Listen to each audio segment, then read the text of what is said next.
Honorable Speaker, sir.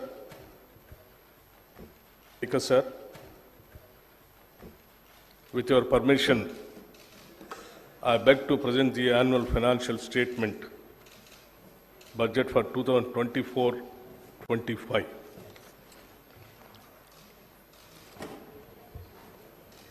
గౌరవ అధ్యక్ష, నా తెలంగాణ కోటి రతనాల వీణ అని మహాకవి దాశరథి గారు చెప్పిన తెలంగాణను సాకారం చేసిన శ్రీమతి సోనియా గాంధీ గారి ఆశీస్సులతో కాంగ్రెస్ ప్రభుత్వ తొలి పూర్తి రాష్ట్ర బడ్జెట్ను ప్రవేశపెడుతున్నందుకు నేను ఎంతో సంతోషిస్తున్నాను. గత 10 ఏళ్ల అస్తవ్యస్త పాలనకు విజ్ఞతతో చరమగీతం పాడిన తెలంగాణ ప్రజానికానికి మా ప్రభుత్వం తరఫున కృతజ్ఞతాపూర్వక నమస్కారాలు తెలియజేస్తా ఉన్నాను.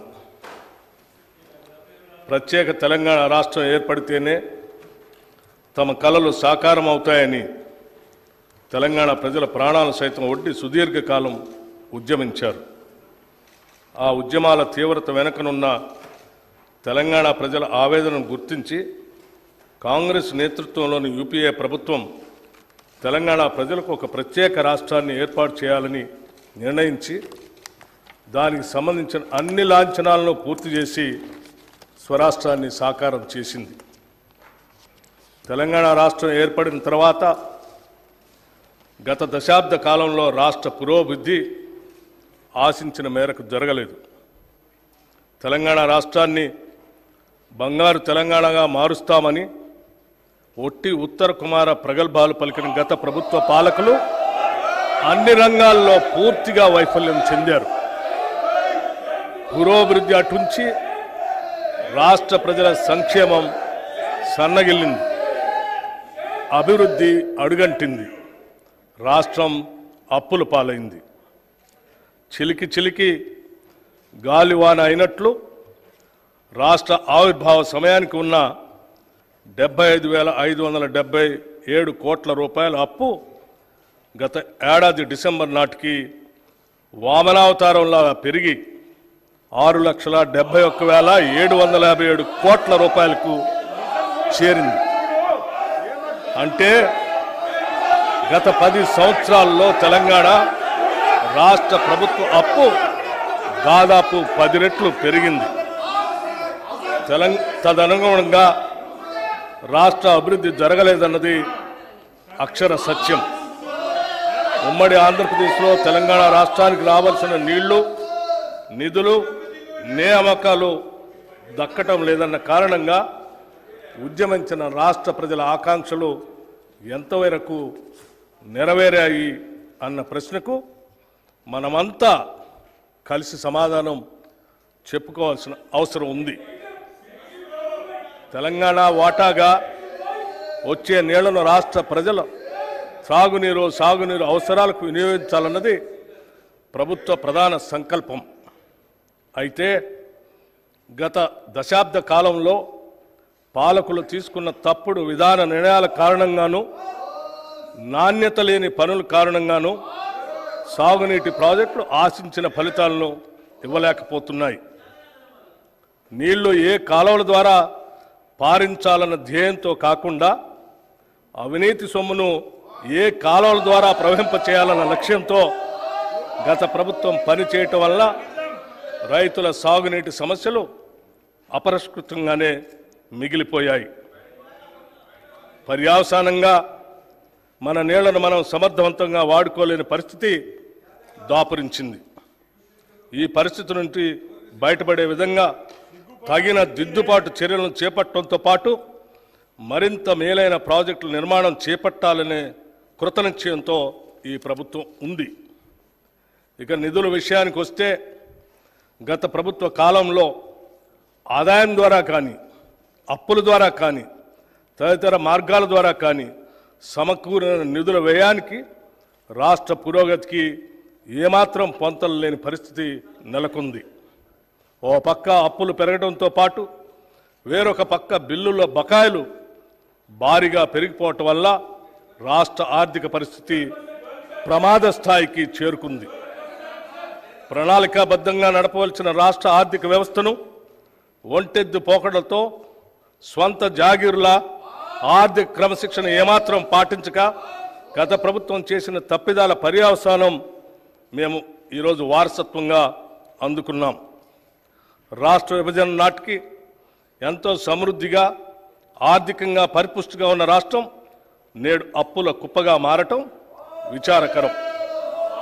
కనీసం రాష్ట్ర ప్రభుత్వ ఉద్యోగుల వేతనాల చెల్లింపులకు, పెన్షన్ చెల్లింపులకు కటకటలాడి సరైన కాలంలో చెల్లించకపోవటం వారి ఆర్థిక క్రమశిక్షణ రాహిత్యానికి, ప్రజా సంక్షేమంపై నిర్లక్ష్యానికి మచ్చుతునక మాత్రమే. ఇటువంటి నిర్లక్ష్య వైఖరి వలన అటు ఉద్యోగులు, పెన్షనర్లు మాత్రమే కాక సామాన్య ప్రజలు, ప్రభుత్వ పథకాలపై ఆధారపడిన అభాగ్యులు, పేద ప్రజలు చెప్పుకోలేని కష్టాలు పడ్డారు. మా ప్రభుత్వం ఏర్పడే నాటికి కుంటుపడిన ఆర్థిక వ్యవస్థను గాడిలో పెట్టడం మేము ఎదుర్కొన్న పెను సవాలు. తలకు మించిన రుణభారం ఉన్నప్పటికీ దోబరా ఖర్చులు కట్టడి చేసి ఆర్థిక క్రమశిక్షణతో పాలన ప్రారంభించాం. తద్వారా ఉద్యోగులకు, పెన్షన్దారులకు సకాలంలో జీతాలు చెల్లించడానికి వెసులుబాటు కలిగింది.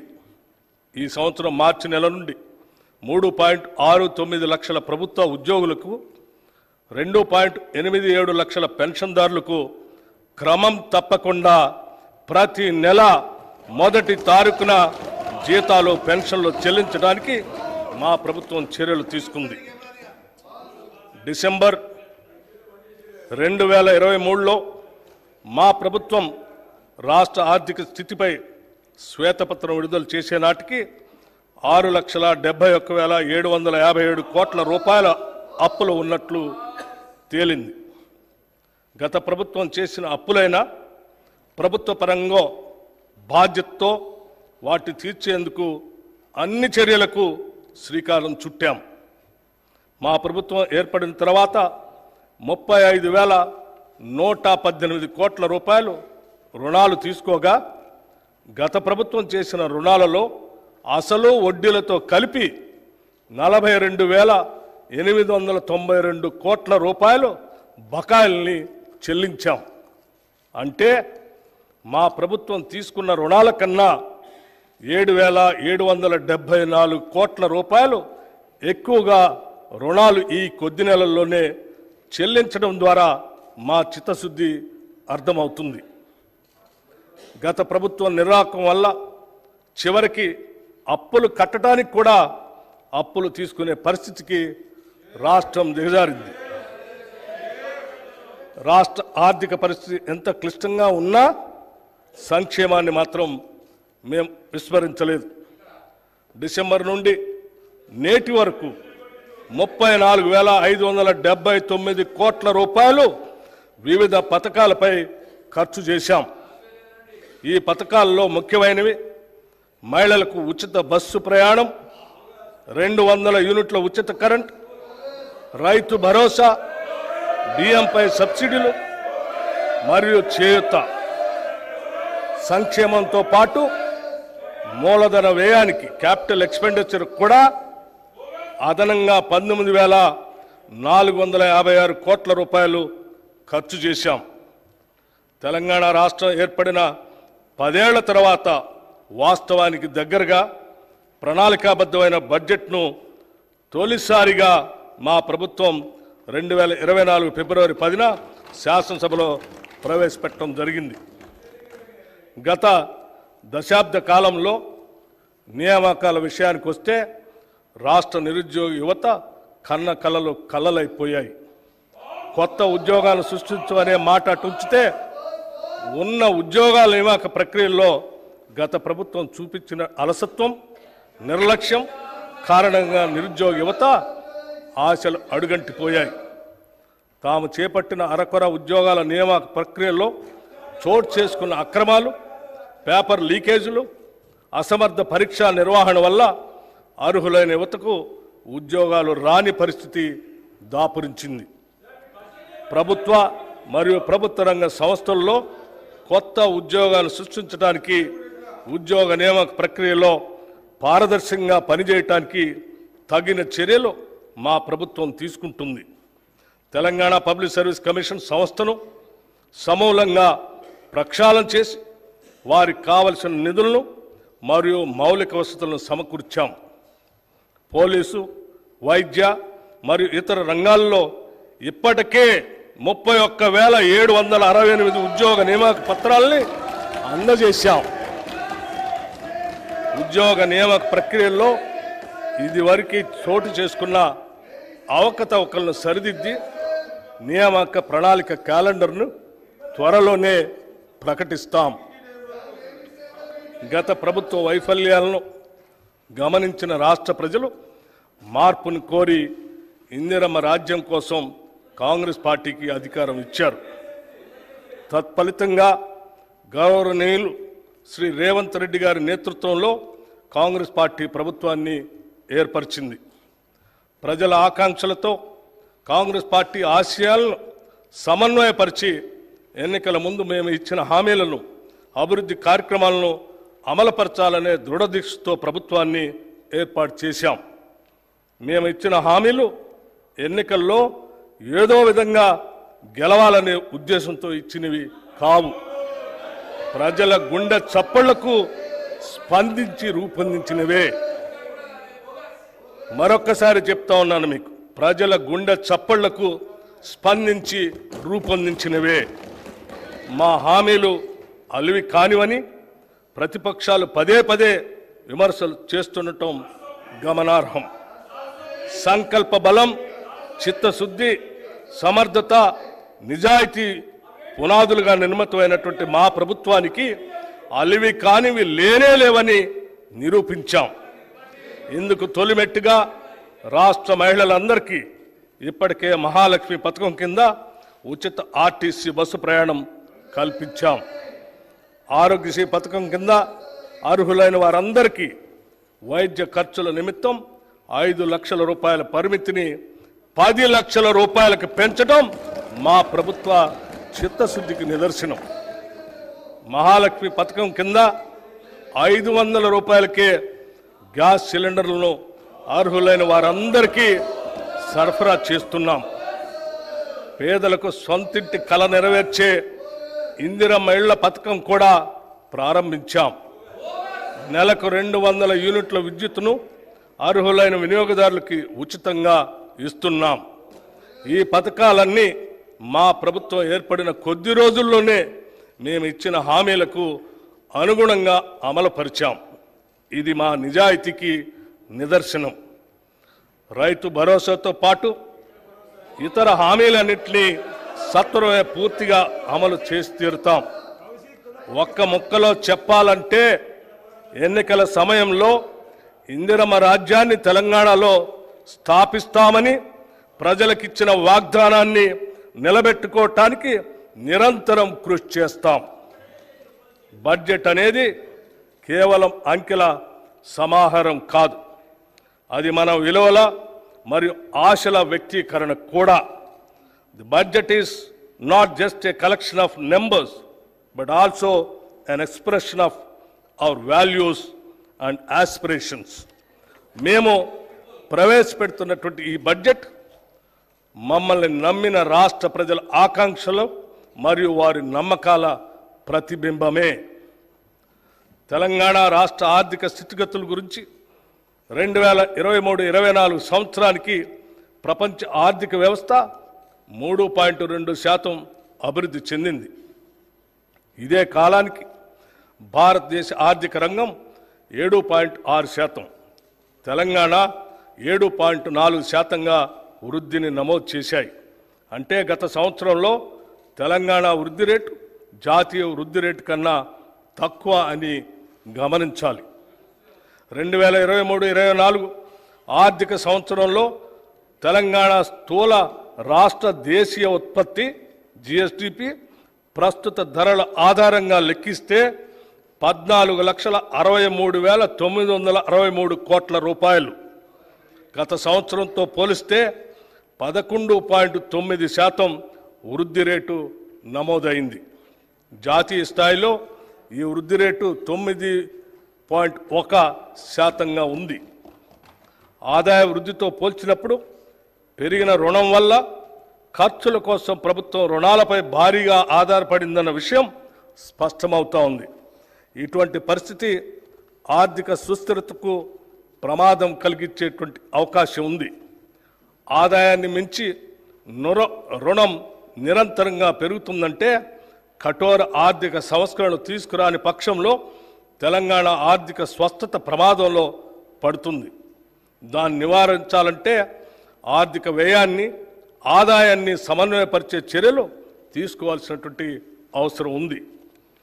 2023-24 సంవత్సరంలో ప్రస్తుత ధరల ప్రకారం రాష్ట్ర తలసరి ఆదాయం 3,47,299 రూపాయలు. జాతీయ తలసరి ఆదాయం 1,83,236 రూపాయలు. దీనితో పోలిస్తే తెలంగాణ తలసరి ఆదాయం 1,64,063 రూపాయలు ఎక్కువగా ఉంది. కానీ అదే సమయంలో తలసరి ఆదాయ స్థాయిల్లో జిల్లాల మధ్య తీవ్రమైన అంతరం కూడా ఉంది. ఉదాహరణకి రంగారెడ్డి జిల్లా తలసరి ఆదాయం 9,46,862 రూపాయలు కాగా వికారాబాద్ జిల్లా తలసరి ఆదాయం 1,80,241 రూపాయలు. దీనిని బట్టి వివిధ జిల్లాల మధ్య ఆర్థిక అభివృద్ధి సమాన స్థాయిలో లేదని తెలుస్తూ ఉంది. రాష్ట్రంలోని జిల్లాల మధ్య ఉన్న ఆదాయంలో అంతరాలని తగ్గించడానికి మా ప్రభుత్వం విధానాలను రూపొందించి అమలుపరుస్తూ ఉంది. 2023-24లో తెలంగాణలో జోడింపబడిన స్థూల విలువల్లో గ్రాస్ వాల్యూ యాడెడ్లో సేవల రంగం ద్వారా 65.7%, పారిశ్రామిక రంగం ద్వారా 18.5%, వ్యవసాయ మరియు అనుబంధ రంగాల ద్వారా 15.8% సమకూరుతుంది. ప్రస్తుత ధరల ప్రకారం 2022-23తో పోల్చినప్పుడు 2023-24 వ్యవసాయ మరియు అనుబంధ రంగాల జోడింపబడిన స్థూల విలువ 4% వృద్ధి చెందింది. రాష్ట్ర జనాభాలో 47.3% మంది ప్రజలు ఈ రంగంపైనే ఆధారపడి జీవిస్తున్నందువల్ల తెలంగాణలో జీవన ప్రమాణాలను పెంచడానికి ఈ రంగం యొక్క ఆర్థిక ప్రగతి అత్యంత కీలకం. ఇక సర్వీస్ రంగంపై 33% మంది, పారిశ్రామిక రంగంపై 19.7% మంది ఆధారపడి జీవిస్తూ ఉన్నారు. జాతీయ సగటుతో పోల్చినప్పుడు తెలంగాణలో శ్రమ కార్మిక శక్తి భాగస్వామ్య rate, labour force participation rate అధికంగా ఉంది. ప్రజాపాలన, సామాజిక మరియు ఆర్థిక ప్రజాస్వామ్యం లేనిదే రాజకీయ ప్రజాస్వామ్యం సఫలం కాజాలదు.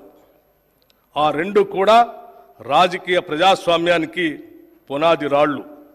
పునాది ఎంత బలంగా ఉంటే ప్రజాస్వామ్యం అంత పటిష్టంగా ఉంటుంది. Political democracy cannot succeed without social and economic democracy. These two form the foundation of political democracy. The stronger the foundation, the stronger the democracy. Doctor B R Ambedkar garu చెప్పిన ఈ సిద్ధాంతం మాకు శిరోధార్యం. త్రికరణ శుద్ధిగా ఈ సిద్ధాంతాన్ని నమ్మిన కాంగ్రెస్ ప్రభుత్వం దానికి అనుగుణంగా సర్వతోముఖాభివృద్ధికి, అసమానతలు లేని సమసమాజ స్థాపనకు అడుగులు వేస్తుంది.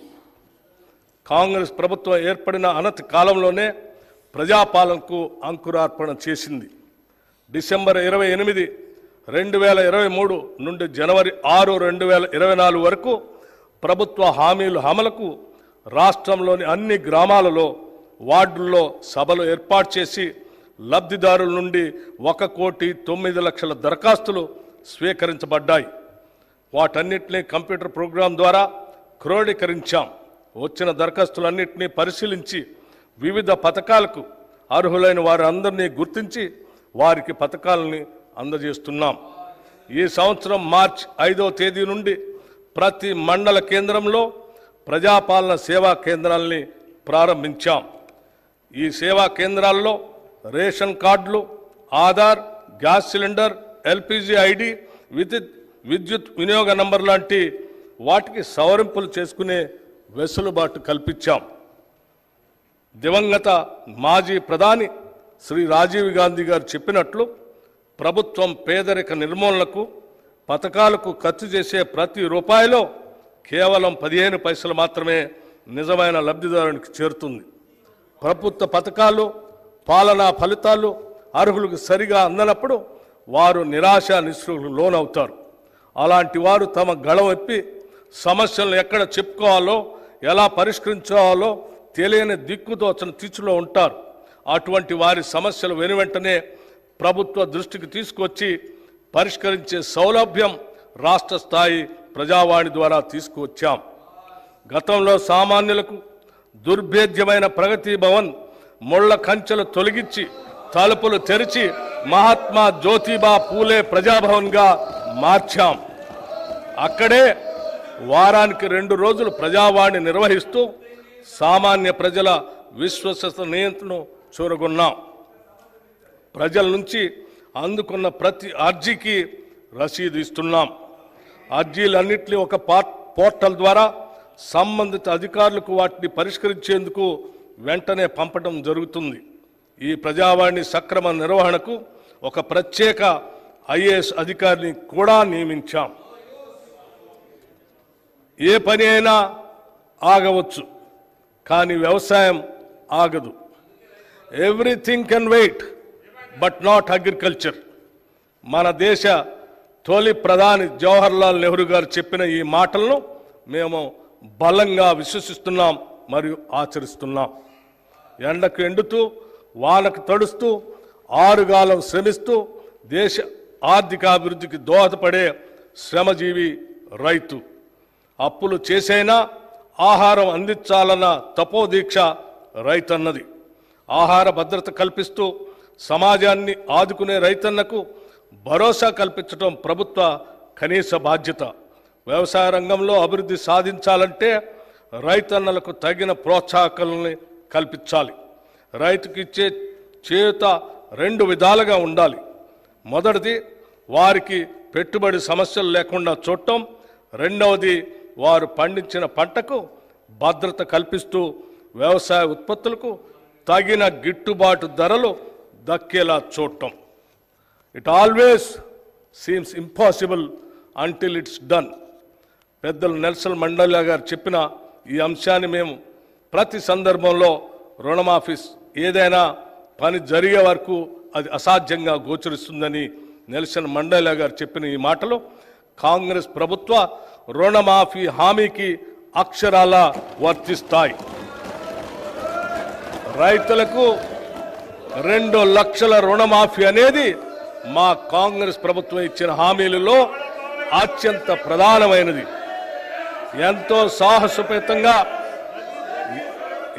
సాహసోపేతంగా మా నాయకులు శ్రీ రాహుల్ గాంధీ గారు వరంగల్ రైతు డిక్లరేషన్లో రైతులకు 2 లక్షల రూపాయల రుణమాఫీ చేస్తామని ప్రకటించారు.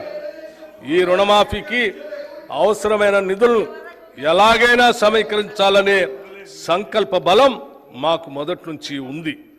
గత ప్రభుత్వం 2014లో రైతులకి 1,00,000 రూపాయల రుణమాఫీ చేస్తామని ప్రకటించి 2014 నుండి 2018 వరకు 4 విడతల్లో నిధులు విడుదల చేసింది.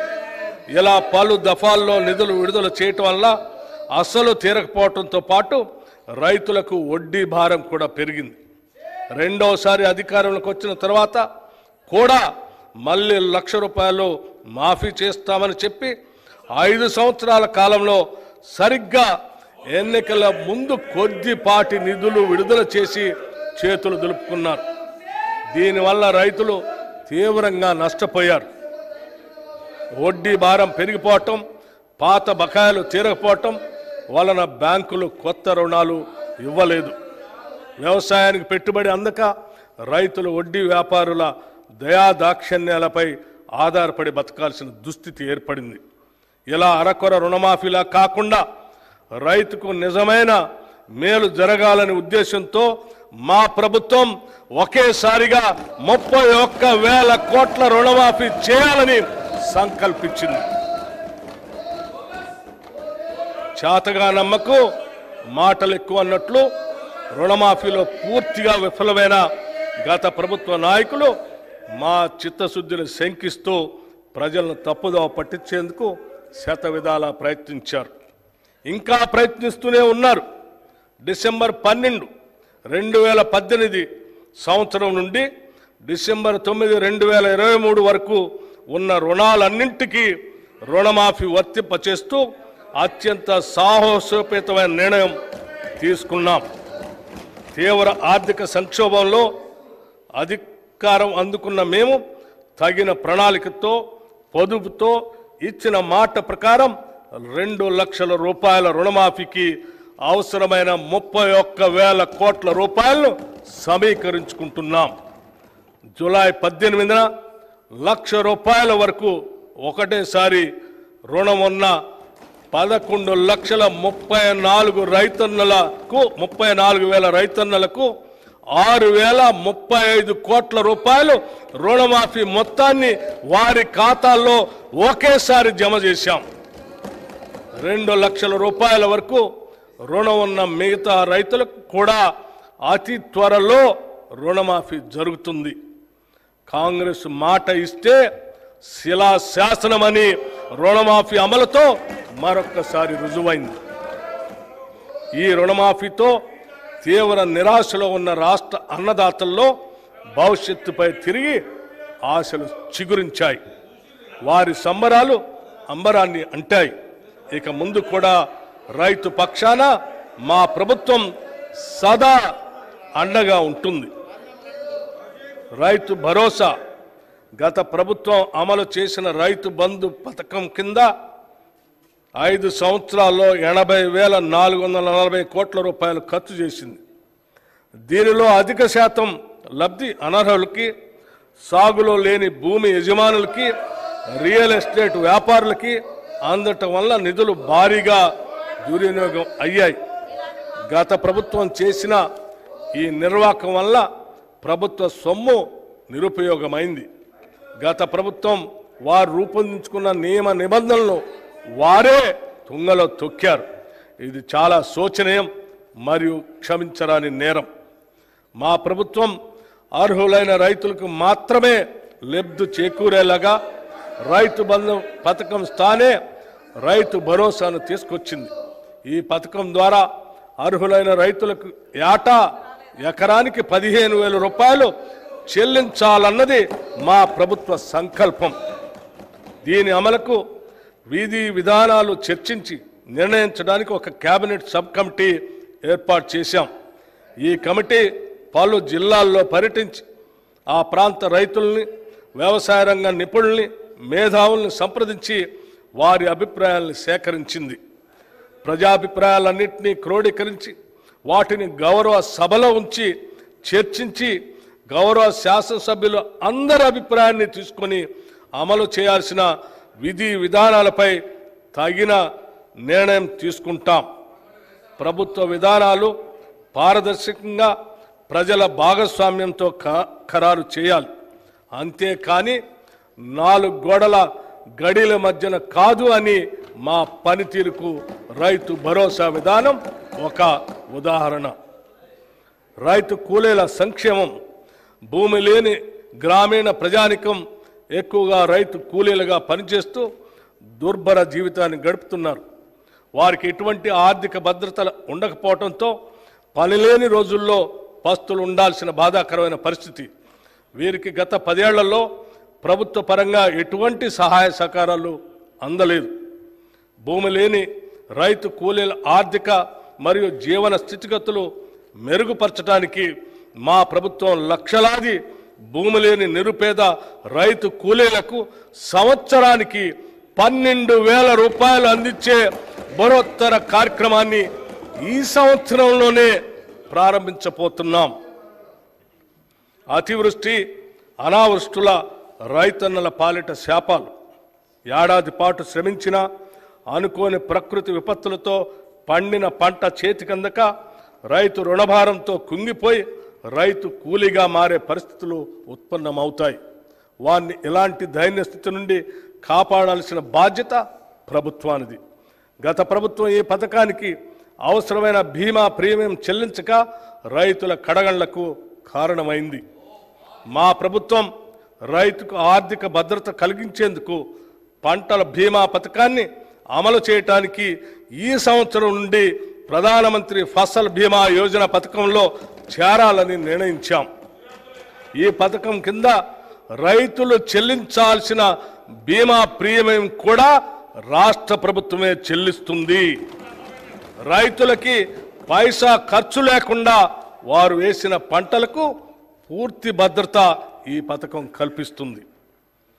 తెలంగాణలో వరి సాగు చాలా విస్తృతంగా జరుగుతుంది. పండిన పంటకు సరైన ధర రాక, పెట్టుబడి కూడా దక్కక రైతులు తీవ్రంగా నష్టపోతున్నారు. రాష్ట్రంలో సన్న రకం వరి ధాన్యాల సాగును ప్రోత్సహించడానికి ప్రభుత్వం 33 రకాల వరి ధాన్యాలను గుర్తించి వాటిని పండించిన రైతుకు క్వింటాలకు 500 రూపాయల బోనస్ చెల్లించాలని నిర్ణయించాం. దీనివల్ల సన్న రకాల వరిని పండించే సాగు భూమి విస్తరణ పెరిగి రైతులకు ఆర్థిక ప్రయోజనం చేకూరుతుంది. వ్యవసాయ రంగంలో వచ్చే ఆధునిక సాంకేతిక అభివృద్ధి రైతులకు అందితేనే వాటి వలన ఉపయోగం. టెక్నాలజీ మరియు రైతు మధ్య ఒక అనుసంధానం అవసరం. రైతులకు ఎప్పటికప్పుడు కొత్త శాస్త్రీయ పద్ధతుల ద్వారా దిగుబడులు పెంచుకోవటం, పంటలను తెగుళ్ల బారి నుండి రక్షించుకోవటం మరియు ఇతర వ్యవసాయ రంగ పరిజ్ఞానం అందించటం మా ప్రాధాన్యతగా ఉంది. ఈ కార్యక్రమంలో భాగంగా ప్రొఫెసర్ జయశంకర్ తెలంగాణ రాష్ట్ర వ్యవసాయ విశ్వవిద్యాలయ శాస్త్రవేత్తల సహకారంతో వీడియో కాన్ఫరెన్సుల్ని నిర్వహిస్తున్నాం. కుట్రపూరితమైన ఉద్దేశంతో గత ప్రభుత్వం చేసిన దుశ్చర్య ధరణి. చాలా సంవత్సరాల కాలంగా భూమిపై సర్వ హక్కులు అనుభవిస్తున్న కొందరు రైతన్నలకు వారి భూమి వారికే కాకుండా చేసింది ధరణి. తరతరాలుగా తమ యాజమాన్యంలో ఉన్న భూముల్ని ధరణి పోర్టల్లో నమోదు చేసే సమయంలో జరిగిన లోపాలు, అక్రమాలు, అవకతవకల వల్ల లక్షలాది రైతులు తీవ్రమైన మనోవేదనకి గురయ్యారు.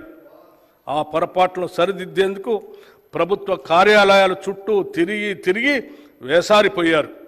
గత ప్రభుత్వం చేసిన తప్పులతో ఎంతోమంది వారి భూముల్ని అమ్ముకోలేక పెళ్లిళ్లకు, పిల్లల చదువులకు మరియు కుటుంబ అవసరాలు తీర్చుకోవటానికి నానా అగచాట్లు పడ్డారు.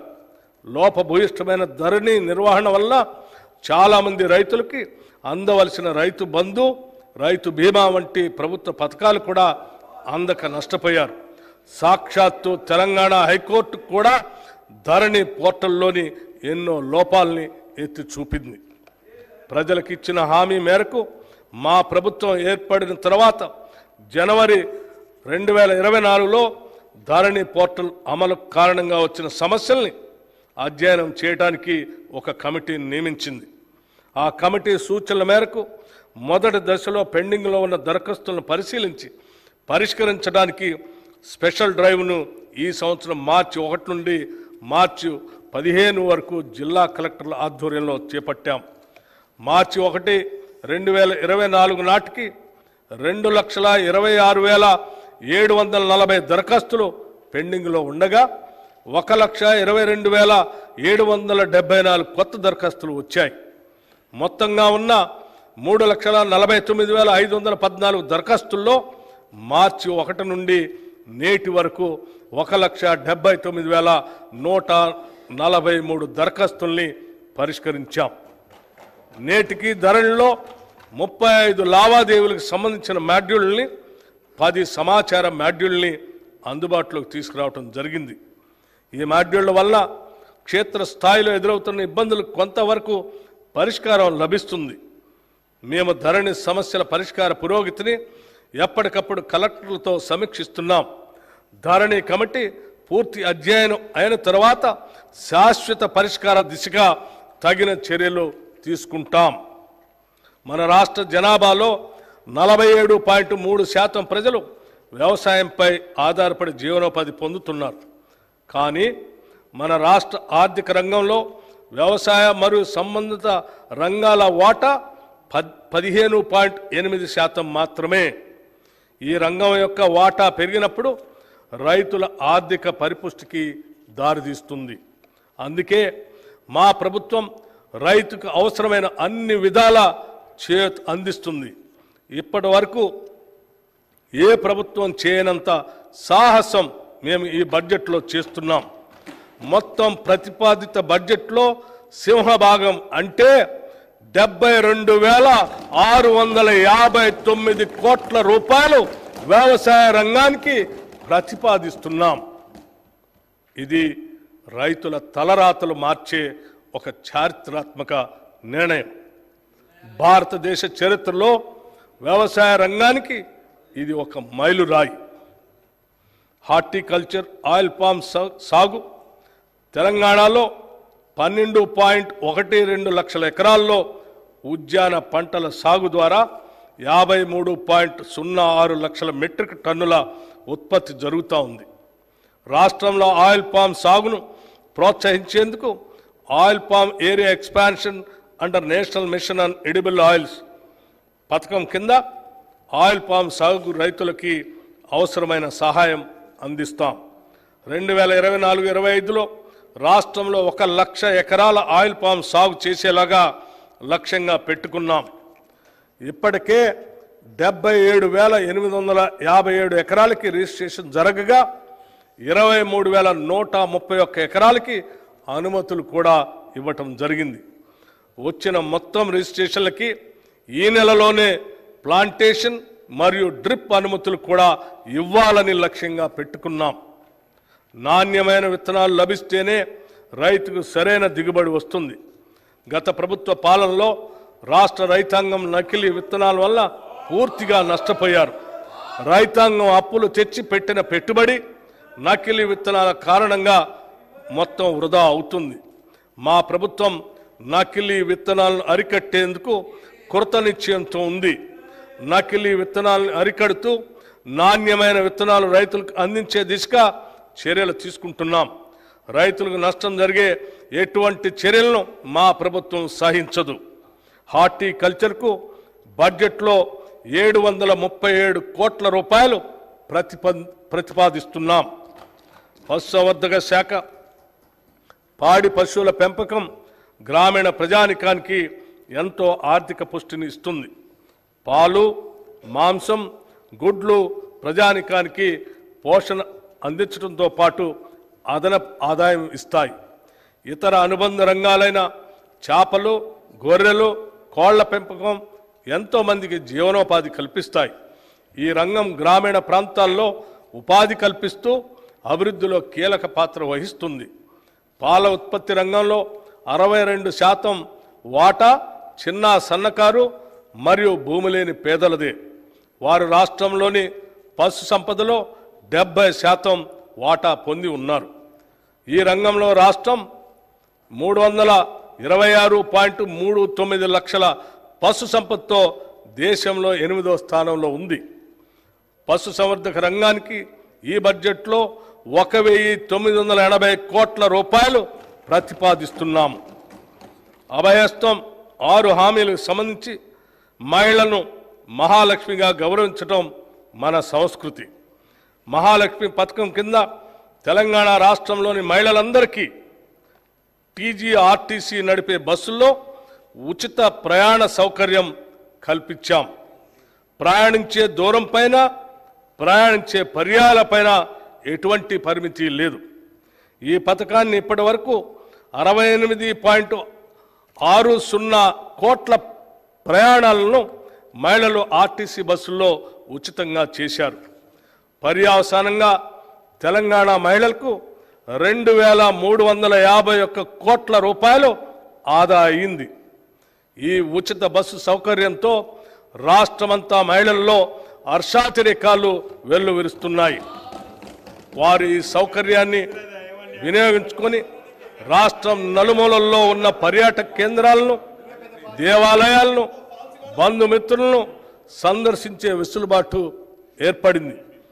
ఈ ఉచిత బస్సు సౌకర్యం పరోక్షంగా రాష్ట్ర ఆర్థికాభివృద్ధికి తోడ్పడుతుంది. ఈ పథకానికి అయ్యే ఖర్చు ఆర్టీసీకి ప్రభుత్వం నెలవారీగా ప్రతి నెల చెల్లిస్తుంది. దానివల్ల ఆర్టీసీ సంస్థ కూడా ఆర్థికంగా బలోపేతమై $1 బిలియన్ కార్పొరేషన్గా అవతరించడానికి దోహదపడింది. 500 రూపాయలకే గ్యాస్ సిలిండర్ నిరుపేద మధ్యతరగతి కుటుంబాలకు తరచుగా పెరిగే గ్యాస్ సిలిండర్ ధరలు మోయలేని భారంగా మారాయి. వారి ఆదాయంతో పోలిస్తే పెరిగిన సిలిండర్ ధర వారికి ఒక తీవ్రమైన ఆర్థిక సమస్యగా మారింది. మా ప్రభుత్వం మహాలక్ష్మి పథకం కింద 500 రూపాయలకే వంట గ్యాస్ సిలిండర్ని అందించడం ప్రారంభించింది. ఈ పథకం ద్వారా ఇప్పటి వరకు 39,57,637 కుటుంబాలకు లబ్ధి చేకూరింది. ప్రభుత్వం ఈ పథకానికి ఇప్పటి వరకు 200 కోట్ల రూపాయలు వెచ్చించింది. ఈ బడ్జెట్లో ఈ పథకానికి 723 కోట్ల రూపాయలు ప్రతిపాదిస్తున్నాం. గృహజ్యోతి పథకం అల్పాదాయ వర్గాల వారి ఇళ్లలో చీకట్లను పాలదోలి కాంతులు నింపాలనే సత్సంకల్పంతో మెరుపు లాంటి ఆలోచనలతో వెలిగిన దీపం గృహజ్యోతి పథకం. ఫిబ్రవరి 2024లో ఈ పథకం అమలుకు అవసరమైన ఉత్తర్వులను మార్గదర్శకాలను ప్రభుత్వం విడుదల చేసి ఈ సంవత్సరం మార్చి 1 నుండి అమలు చేస్తున్నాం. 200 యూనిట్ల కంటే తక్కువ విద్యుత్తుని వినియోగించుకునే గృహాలకు ఉచిత విద్యుత్ అందించడం ఈ పథకం ప్రధాన లక్ష్యం. ప్రజాపాలన ప్రజాసేవ కేంద్రాల ద్వారా వచ్చిన దరఖాస్తులను స్వీకరించి అర్హులైన వారందరికీ ఈ ఉచిత విద్యుత్ పథకం అమలు చేస్తున్నాం. ఈ పథకం కింద అర్హులైన లబ్ధిదారులకి డిస్కంలు 0 బిల్లులు అంటే 0 బిల్లులు జారీ చేస్తాయి. ప్రభుత్వం ఈ బిల్లుల మొత్తం ఛార్జీల్ని డిస్కంలకి చెల్లిస్తుంది. మార్చి 1వ తేదీ నుండి 2024 నుండి గృహజ్యోతి 0 బిల్లులు జారీ ప్రారంభమైంది. ఈ పథకం 15 జూలై నాటికి 45,81,676 ఇళ్లలో వెలుగు జిలుగులు నింపింది. గృహజ్యోతి పథకం కింద జూన్ వరకు అందించిన విద్యుత్కు గాను డిస్కంలకు ప్రభుత్వం ఇప్పటి వరకు 583.05 కోట్ల రూపాయలు చెల్లించింది. ఈ బడ్జెట్లో ఈ పథకానికి 2,418 కోట్ల రూపాయలు ప్రతిపాదిస్తున్నాం. ఇందిరమ్మ ఇళ్ళు రోటీ కపడా ఔర్ మకాన్లో మకాన్ ఎంతో మంది నిరుపేదలకు ఎండమావే. పూట గడవని నిరుపేదలకు గూడును సమకూర్చడం ప్రభుత్వ ప్రధాన కర్తవ్యం. గత ప్రభుత్వం నిరుపేదలకు ఆశలు కల్పించి వారికి ప్రభుత్వ ఇళ్లు కేటాయించకుండా వారిని దగా చేసింది.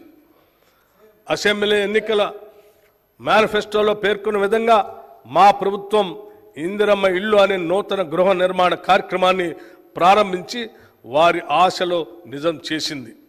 ఈ పథకం ద్వారా పేదల ఇళ్లను కట్టుకోవటానికి 5 లక్షల రూపాయలు ఆర్థిక సహాయం చేయాలని అందించాలని నిర్ణయించాం. ఎస్సీ ఎస్టీ లబ్ధిదారులకి 6 లక్షల రూపాయలు చెల్లిస్తాం.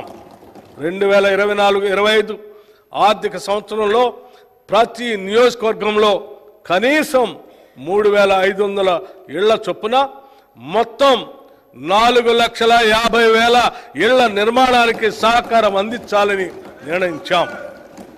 ఈ పథకం కింద నిర్మించే ఇళ్లు కనీసం 400 చదరపు అడుగుల విస్తీర్ణంతో ఆర్సీసీ కప్పుతో వంటగది టాయిలెట్ సౌకర్యం కలిగి ఉంటాయి. 2 పడక గదుల ఇళ్ల పథకం కింద పూర్తయిన ఇళ్లను త్వరలోనే కేటాయిస్తాం. పూర్తి కాని ఇళ్లను సత్వరమే పూర్తి చేసి మౌలిక వసతులు కల్పించి అర్హులకు అందజేస్తాం. ఈ గృహ నిర్మాణ పథకాలు పేద బడుగు వర్గాల సొంత ఇంటి కలను సాకారం చేసి వారి జీవన ప్రమాణాన్ని పెంచడానికి ఇదోతకంగా తోడ్పడుతుంది. ప్రజా పంపిణీ వ్యవస్థ మన దేశంలోని నిరుపేదలు తమ కడుపు నింపుకునేందుకు ప్రభుత్వ ప్రజా పంపిణీ వ్యవస్థ ద్వారా అందించే బియ్యం మరియు నిత్యావసర వస్తువులపై ఆధారపడి ఉంటారు. మన దేశంలో ఉన్న ప్రజా పంపిణీ వ్యవస్థ ప్రపంచంలోనే పెద్దది. అందుకే మన రాష్ట్రంలో గాడి తప్పిన ఈ వ్యవస్థను గాడిలో పెట్టేందుకు తగు చర్యలు తీసుకుంటున్నాం. ధాన్య సేకరణ కట్టుదిట్టంగా అమలు చేస్తున్నాం. వేసవి తీవ్రతను దృష్టిలో ఉంచుకొని రైతుల సౌకర్యార్థం 2024 రబీ సీజన్లో ధాన్యం సేకరణ కేంద్రాలను 7,178కి పెంచడం జరిగింది. 2023-24 రబీ సీజన్కు ముందు జాగ్రత్త చర్యగా రైతులకు సహాయపడేందుకు ఈ సంవత్సరం మార్చి 25 నాటికే ధాన్యం సేకరణ కేంద్రాలని నెలకొల్పాం. వర్ష సూచనను, వాతావరణ పరిస్థితులను ధాన్యం సేకరణ కేంద్రాలకు గంట గంటకు తెలియజేసే వాతావరణ యాప్ను అభివృద్ధి చేసి రైతులకు అప్రమత్తం చేస్తూ పంట నష్టాన్ని నివారించడానికి ప్రయత్నిస్తున్నాం. గత ప్రభుత్వ హయాంలో రైతుల నుండి కొనుగోలు చేసిన ధాన్యానికి సకాలంలో చెల్లింపులు జరిగేవి కాదు. కానీ మేము ఈ చెల్లింపులు కేవలం 48 గంటల్లోనే చేస్తున్నాం. దానివల్ల రైతుకి పైకం వెంటనే చేతికొచ్చి అక్రమాలకి అడ్డుకళ్ళం పడుతుంది. ఇప్పటి వరకు 10,556 కోట్ల రూపాయలు రైతుల ఖాతాల్లోకి జమ చేయటం జరిగింది. 2010-11 నుండి 2022-23 సంవత్సరాల మధ్య సుమారు 1000 మంది మిల్లర్లు ప్రభుత్వానికి దాదాపు 3,000 కోట్లు బకాయి పడ్డారు. ప్రభుత్వానికి ఇవ్వాల్సిన బియ్యం ఇవ్వకుండా ప్రజాధనంతో ఎంతోమంది మిల్లర్లు వ్యాపారం చేస్తూ కోట్లు గడించారు. ఇది అందరి కళ్ళ ముందే జరుగుతున్నా కూడా గత ప్రభుత్వం ఎప్పుడూ దీన్ని అరికడదామనే ఆలోచన చేయలేదు. సరికదా, వారిపై ఎటువంటి కఠిన చర్యలు తీసుకోకుండా పరోక్షంగా కాపాడింది. ఈ విషయంలో జరుగుతున్న అవకతవకలను గుర్తించి వెంటనే దిద్దుబాటు చర్యలు తీసుకున్నాం. గత 6 నెలలుగా విజిలెన్స్ విభాగం మిల్లర్లపై దాడులు చేస్తూ బకాయిలు రాబట్టింది. ప్రభుత్వ కృషి వల్ల గత 6 నెలల్లో బకాయి పడ్డ కస్టమ్ మిల్లర్స్ నుంచి 450 కోట్లు వసూలు చేశాం. 509 కోట్ల బకాయిలు వసూలు చేయడానికి 60 మిల్లులపై రెవెన్యూ రికవరీ చట్టం ప్రయోగించాం. గత 6 నెలల నిరంతర పర్యవేక్షణ చర్యల వల్ల ఎఫ్సిఐకి డెలివరీలు వేగవంతమై 36 లక్షల మెట్రిక్ టన్నుల ధాన్యం ఇచ్చాం. చిరకాలంగా పేరుకుపోయిన సమస్యలపై దృష్టి సారించి కేంద్ర ప్రభుత్వంలో ఫుడ్ కార్పొరేషన్ ఆఫ్ ఇండియాతోనూ వ్యవహరించడానికి కొత్త వ్యూహాలను అనుసరించాం. గత 3 నెలల్లో ఈ విధానం ద్వారా కేంద్ర ప్రభుత్వం ఎఫ్సిఐ నుండి 3,561.64 కోట్ల రూపాయలని సాధించుకోగలిగాం. అలాగే 1,323.86 కోట్ల రూపాయల బకాయి పడ్డ రుణాన్ని కూడా తగ్గించుకోగలిగాం. మేము మొదలుపెట్టిన ఈ ప్రయత్నాల వల్ల పౌర సరఫరా శాఖ సేవలు ఇప్పటికే ఎంతో మెరుగయ్యాయి. ప్రజా పంపిణీకి ఈ బడ్జెట్లో 3,836 కోట్ల రూపాయలు ప్రతిపాదిస్తున్నాం. పంచాయతీరాజ్ గ్రామీణ అభివృద్ధికి సంబంధించి మహాత్మా గాంధీ పేర్కొన్న విధంగా భారతదేశ ఆత్మ దాని గ్రామాల్లో కనిపిస్తుంది. కానీ గత దశాబ్ద కాలంలో ప్రభుత్వ నిర్లక్ష్యం వల్ల స్థానిక సంస్థలు నిర్వీర్యమైపోయాయి. కేవలం కొత్త గ్రామ పంచాయతీలు ఏర్పరిచి వాటికి ఎటువంటి ఆర్థిక వనరులు కల్పించకపోవడంతో ఆ గ్రామాల్లో కనీస మౌలిక సదుపాయాలు లేక అభివృద్ధికి నోచుకోలేదు. గ్రామ స్వరాజ్యానికై నిరంతరం కృషి చేసి గ్రామీణ అభివృద్ధికి జవసత్వాలు నింపిన శ్రీమతి ఇందిరాగాంధీ, శ్రీ రాజీవ్ గాంధీ చూపిన బాటలోనే నడవాలని మా ప్రభుత్వ సంకల్పం. ప్రతి గ్రామాన్ని సమగ్రాభివృద్ధి కేంద్రంగా మలచాలన్నది లక్ష్యం. గ్రామాల్లో స్థానిక స్వపరిపాలన సజావుగా సాగే విధంగా ప్రభుత్వం చర్యలు చేపట్టింది. పక్కా రోడ్లు లేని మారుమూల గ్రామాలకు మరియు నివాస ప్రాంతాలకు రోడ్డు నిర్మాణాన్ని చేపడతాం. గత ప్రభుత్వం ఎన్నో కోట్ల వ్యయంతో మిషన్ భగీరథను చేపట్టింది. విధాన నిర్ణయాల్లో అమల్లో చోటు చేసుకున్న లోపాల వల్ల పైప్ లైన్లకు, స్టోరేజ్ ట్యాంకులకు, పంపింగ్లకు సంబంధించిన సమస్యలు అనేకం తలెత్తాయి. ఈ ప్రాజెక్టు నిర్మాణంలో జరిగిన అక్రమాల వల్ల ఇప్పటికీ చాలా గ్రామీణ ప్రాంతాలకు సురక్షిత తాగునీటి సౌకర్యం లేదు. ఈ సంవత్సరం జూన్లో ప్రభుత్వం గ్రామీణ ప్రాంతాల్లో తాగునీటి కొరకు సురక్షిత నల్లాలు లేని జనావాసాలను, గృహాలని గుర్తించడానికి ఒక సమగ్ర సర్వేను నిర్వహించింది. ఈ సర్వేలో లక్షలాది గృహాలకు నల్లా కలెక్షన్ లేవని గుర్తించారు. ఈ సర్వే ఫలితాలతో మిషన్ భగీరథ గురించి గత పాలకులు చెప్పిన గొప్పలో భ్రమలే అని రుజువైంది. మిషన్ భగీరథలో బయటపడ్డ లోపాలను సవరించి రాష్ట్రంలో 100% గృహాలకి సురక్షిత తాగునీరు అందించేందుకు కృషి చేస్తున్నాం. మా ప్రభుత్వం ఏర్పాటు తర్వాత త్రాగునీటి సమస్యను ఎదుర్కోవటానికి పలు ముందస్తు చర్యలు చేపట్టింది. ఈ ఏడాది ఫిబ్రవరిలోనే వేసవి తీవ్రతను పసిగట్టి ప్రత్యేక అభివృద్ధి నిధి నుండి, గ్రామ పంచాయతీ నిధి నుండి మరియు 15వ ఆర్థిక సంఘం కేటాయింపుల నుండి తగినంత మొత్తాన్ని సేకరించి తాగునీటి ఎద్దడిని సమర్థవంతంగా పరిష్కరించగలిగాం. కర్ణాటక రాష్ట్రాన్ని సంప్రదించి నారాయణపూర్ డ్యామ్ నుండి 2 టీఎంసీల నీటిని రాబట్టుకోగలిగాం. కొత్త బోర్లను, హ్యాండ్ పంపులను సమకూర్చి చివరికి ములుగు, భద్రాద్రి జిల్లాల్లోని 35 గుత్తికోయ నివాసాలకు త్రాగునీటిని సరఫరా చేసి చిరకాలంగా పెండింగ్లో ఉన్న సమస్యని పరిష్కరించాం. నీటి వసతులకు సంబంధించిన వివిధ నిర్మాణాల నిర్వహణ మరియు మరమ్మతులను గ్రామ పంచాయతీల పరిధిలోకి తీసుకురావాలని నిర్ణయించాం. భవిష్యత్తులో అన్ని గ్రామాల ప్రజలకు నల్లాల ద్వారా రక్షిత మంచినీటి సదుపాయం కల్పించడం, గ్రామ స్థాయిలో అన్ని ఇళ్లకు, పాఠశాలలకు, అంగన్వాడీ కేంద్రాలకు, ఇతర ప్రభుత్వ కేంద్రాలకు తాగునీటిని అందించడం మా ప్రభుత్వ లక్ష్యం. ఇందిరా మహిళా శక్తి పథకం మహిళలు సాధించిన ప్రగతే ఆ సమాజ ప్రగతికి కొలమానంగా నేను భావిస్తాను. I measure the progress of the community by the degree of progress which women have achieved. Doctor B R Ambedkar garu చెప్పినటువంటి ఈ మాటల్ని తెలంగాణ ప్రభుత్వం 63 లక్షల మహిళలను విజయవంతమైన వ్యాపార పారిశ్రామికవేత్తలుగా తీర్చిదిద్దే ధ్యేయంతో ఇందిరా మహిళా శక్తి పథకానికి రూపకల్పన చేసింది. స్త్రీ నిధి ఏర్పాటు, బ్యాంకులతో అనుసంధానం అనే మార్గాల ద్వారా 1,00,000 కోట్ల రూపాయల ఆర్థిక సహాయాన్ని అందించి ఈ లక్ష్యం సాధిస్తాం.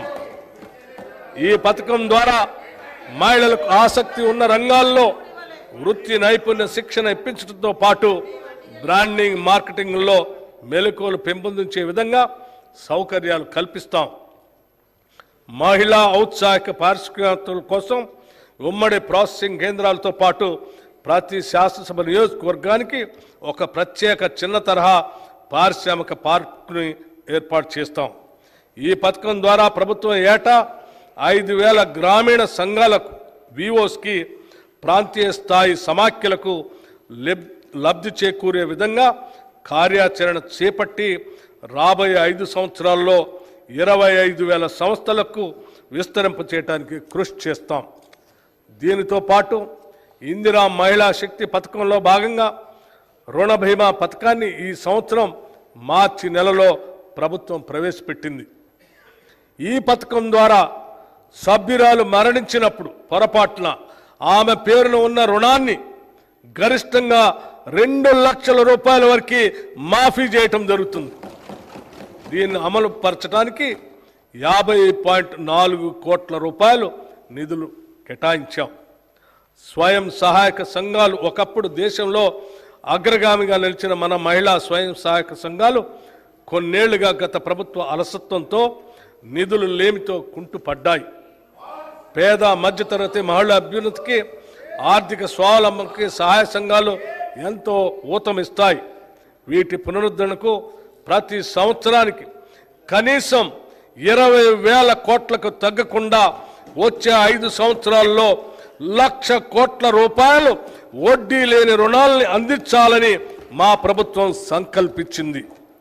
ఈ నిధులు మైక్రో, స్మాల్ ఇండస్ట్రియల్ పార్కుల ఏర్పాటుకు సహాయపడి మహిళల పారిశ్రామికవేత్తల స్థాయికు ఎదిగేందుకు అవకాశం కల్పిస్తాయి.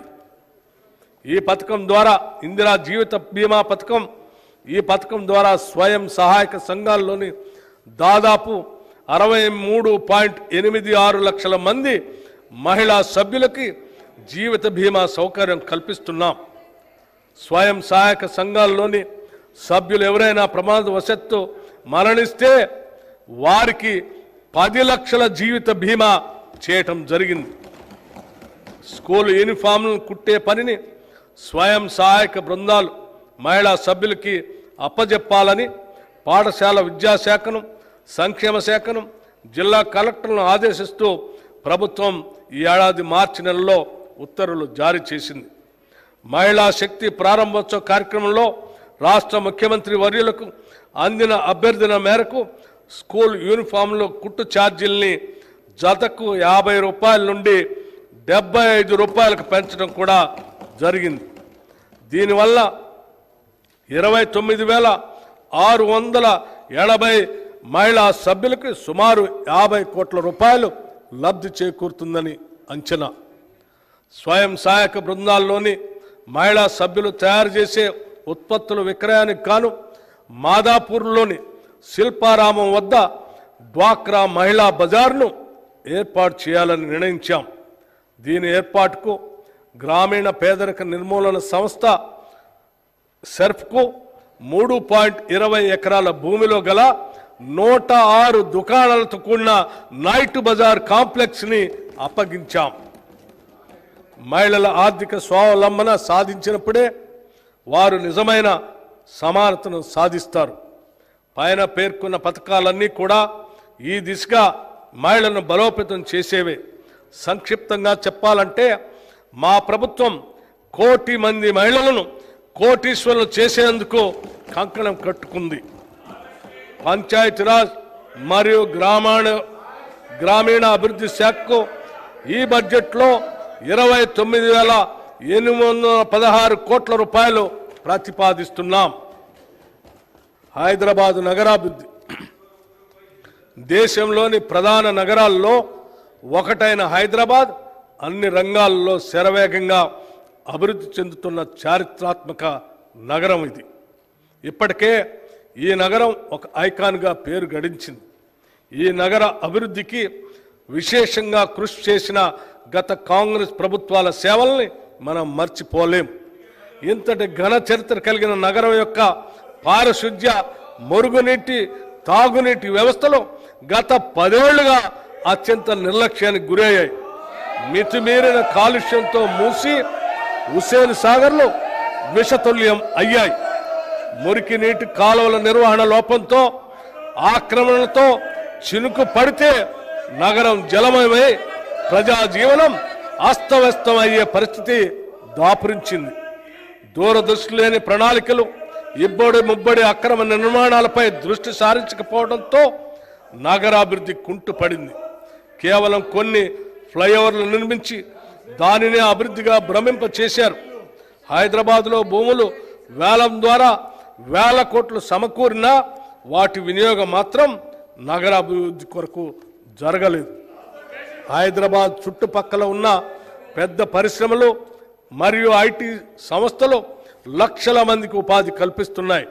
వీటిలో పనిచేసేవారు హైదరాబాద్ నగరం మరియు శివార ప్రాంతాల్లో నివసిస్తూ వారు పనిచేసే ప్రాంతానికి రోజు దూర ప్రయాణం చేస్తూ ఉంటారు.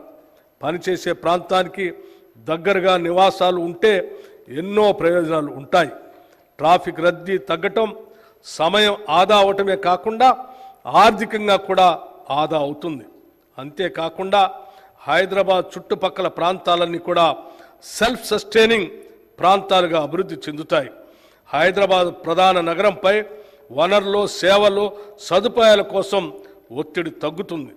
శాటిలైట్ టౌన్షిప్ల నిర్మాణం హైదరాబాద్ చుట్టుపక్కల ప్రోత్సహించాలనేదే మా ప్రయత్నం. ఈ టౌన్షిప్ల్లో సరసమైన ధరల్లో పేద మరియు మధ్యతరగతి వారికి అనుకూలమైన నివాస గృహాల నిర్మాణాలని ప్రోత్సహిస్తాం. టౌన్షిప్ల్లో అన్ని రకాల సదుపాయాలు అనగా పార్కులు, కమ్యూనిటీ హాళ్ళు, వాణిజ్య ప్రాంతాలు, పాఠశాలలు మొదలైనవి ఉండేటట్లు ప్రణాళిక రూపొందిస్తున్నాం. హైదరాబాద్ నగరం ఎదుర్కొంటున్న తీవ్ర సమస్య ట్రాఫిక్ స్తంభన. ప్రైవేటు వాహనాల వినియోగం తగ్గించి పబ్లిక్ ట్రాన్స్పోర్ట్ వ్యవస్థని పటిష్టపరచడం ద్వారా ఈ సమస్యను అధిగమించడానికి అవకాశం ఉంది. దానిలో మెట్రో రైలు వ్యవస్థ అతి ముఖ్యమైనది. ప్రస్తుతం 3 ట్రాఫిక్ కారిడార్లలో మెట్రో సౌకర్యం ఉంది. మెట్రో మొదటి దశలో కలిగిన అనుభవాల దృష్ట్యా ప్రభుత్వం 2వ దశ ప్రతిపాదనలను సమీక్షించి వాటిని సవరించి కొత్త ప్రతిపాదనను రూపొందించింది. వివిధ వర్గాల అవసరాలను తీర్చడంతో పాటు నగరంలోని అన్ని ప్రాంతాలు సమానంగా అభివృద్ధి చెందాలన్న లక్ష్యంతో ప్రభుత్వం 78.4 కిలోమీటర్ల పొడవు ఉన్న 5 ఎక్స్టెండెడ్ కారిడార్లను 24,042 కోట్ల రూపాయలతో అభివృద్ధి పరుస్తుంది. ఇందులో భాగంగా మెట్రో రైలుని పాత నగరానికి పొడిగించి దాన్ని శంషాబాద్ విమానాశ్రయానికి అనుసంధానం చేస్తాం. అలాగే ప్రస్తుతం ఉన్న కారిడార్లను నాగోల్ నుండి ఎల్బీ నగర్ వరకు విస్తరిస్తాం.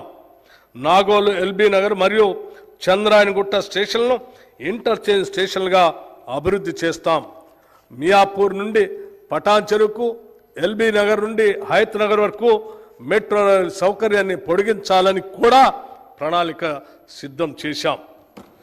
హైదరాబాద్ విపత్తు నివారణ మరియు ఆస్తుల పరిరక్షణ సంస్థ హైడ్రా రాష్ట్ర ప్రభుత్వం నగరాభివృద్ధిపై ప్రత్యేక దృష్టి పెట్టింది. హైదరాబాద్ మరియు ఔటర్ రింగ్ రోడ్డు వరకు గల ప్రాంతాలను కోర్ అర్బన్ రీజియన్గా గుర్తించి వాటి అభివృద్ధికి ప్రత్యేకంగా ప్రణాళికలు తయారు చేస్తున్నాం. ఈ ప్రాంత జనాభా రాష్ట్ర జనాభాలో 48.6% ఉంది. రాష్ట్ర ఆర్థిక మరియు జిఎస్డిపి పురోగతిలో ఈ ప్రాంతం అత్యంత కీలకం. తెలంగాణ రాష్ట్రంలో పట్టణ జనాభా వృద్ధి రేటు సాలీనా 3.2% ఉంది. ఇది జాతీయ సగటు కంటే ఎక్కువ. ఐటీ, ఫార్మా, డిఫెన్స్, ఏరోస్పేస్లకు సంబంధించిన పరిశ్రమలు బాగా అభివృద్ధి చెందటం వల్ల హైదరాబాద్ నగర శివారుల్లో పట్టణీకరణ వృద్ధి రేటు అత్యధికంగా కనిపిస్తుంది. ఇది గత కాంగ్రెస్ ప్రభుత్వాల హైదరాబాద్ నగరాభివృద్ధికి చేసిన కృషికి ఫలితం.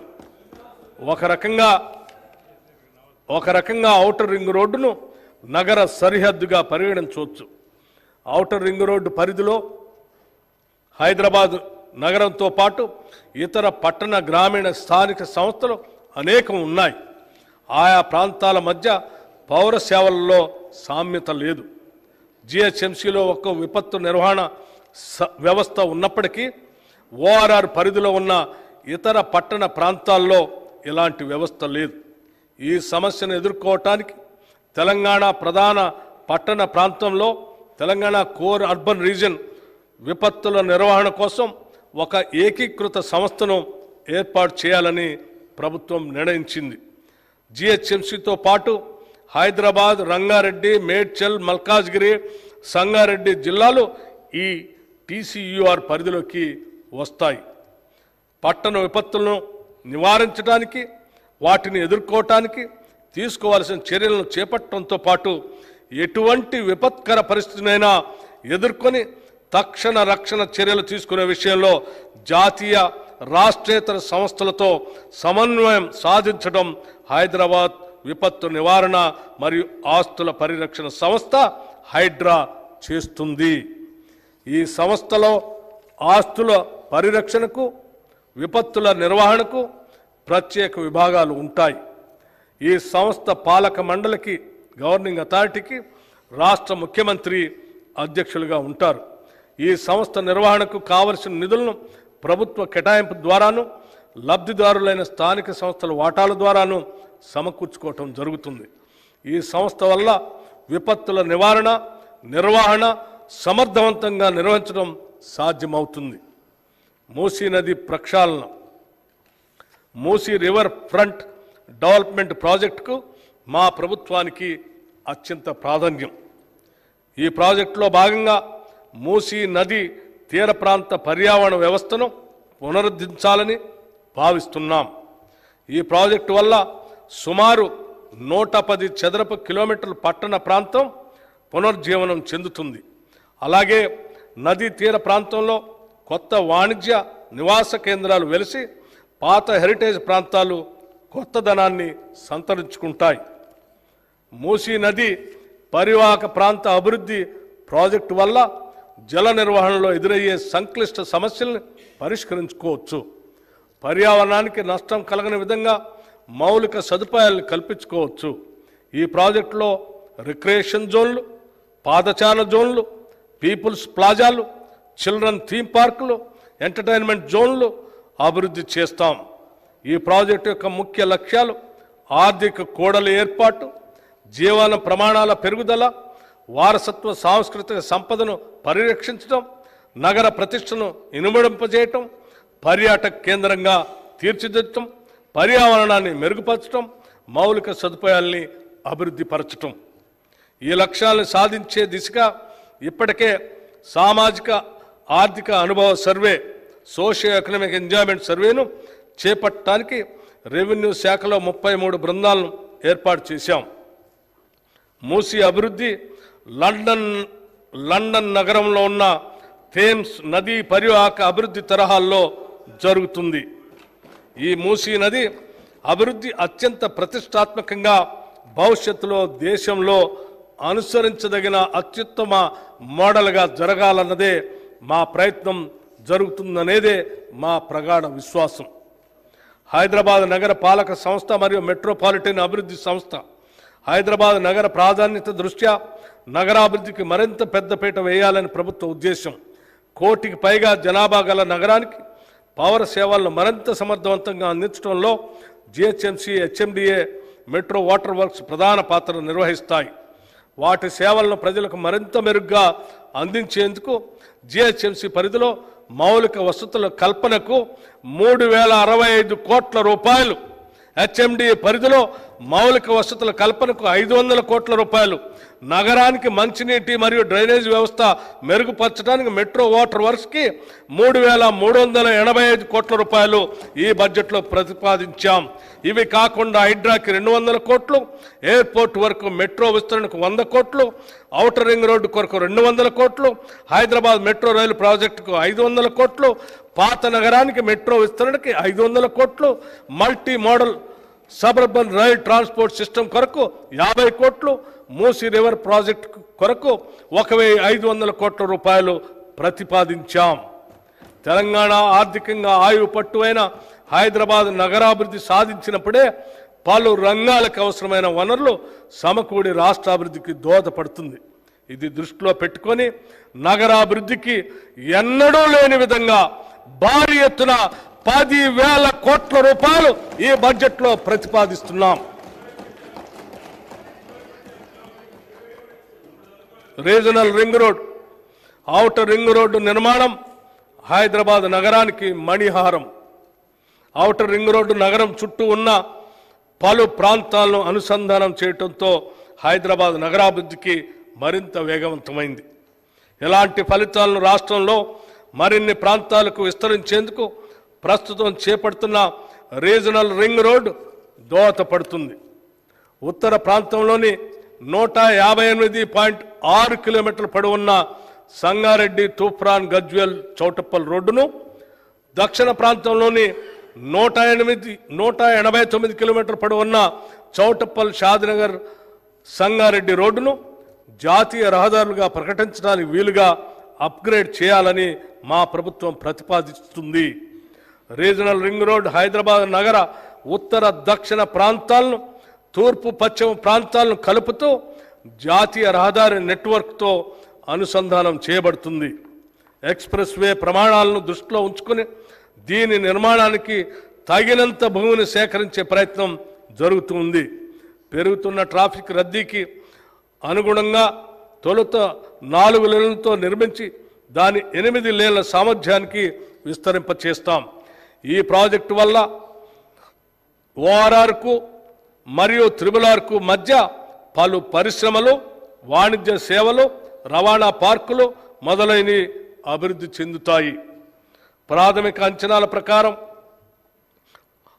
త్రిబుల్-ఆర్ ఉత్తర ప్రాంతం అభివృద్ధికి 13,522 కోట్ల రూపాయలు, దక్షిణ ప్రాంత అభివృద్ధికి 12,980 కోట్ల రూపాయలు ఖర్చు అవుతుంది. దీనికోసం ఈ బడ్జెట్లో 1,525 కోట్ల రూపాయలు ప్రతిపాదిస్తున్నాం.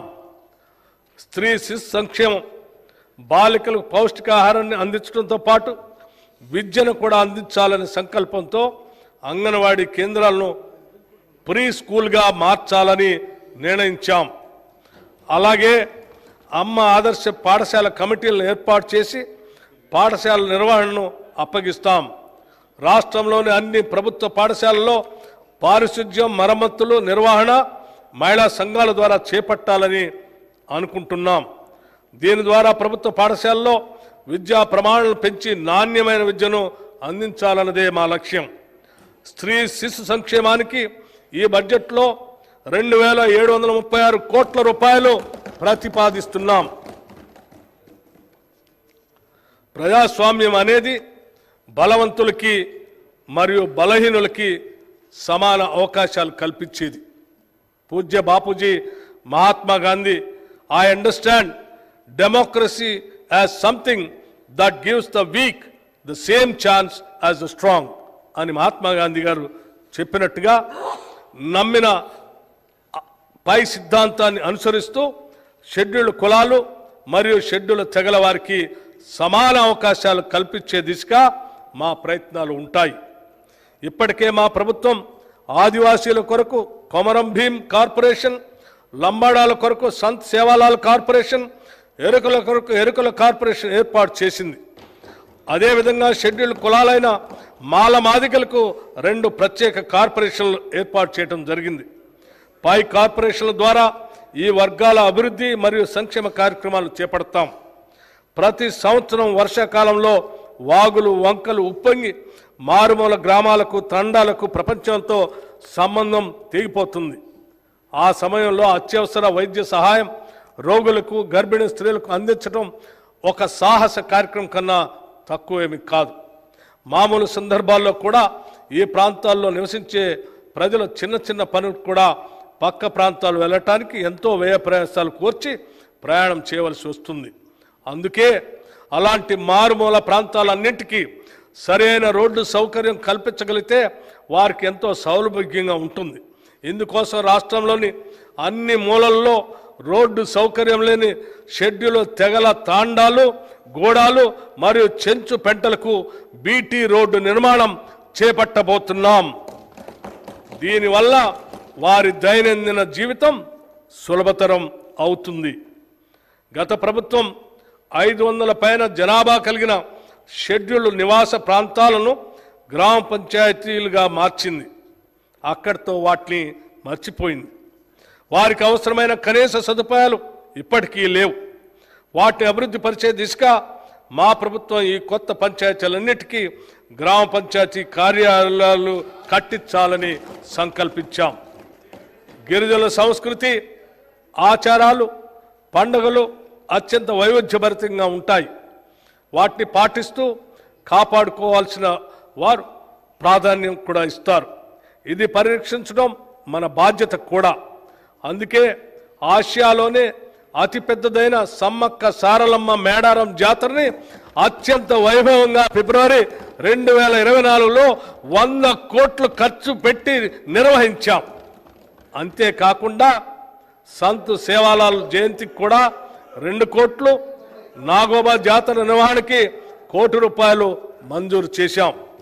రాష్ట్రంలో ఉన్న అన్ని రకాలైన గురుకుల పాఠశాల విద్యార్థులకు అంతర్జాతీయ ప్రమాణాలతో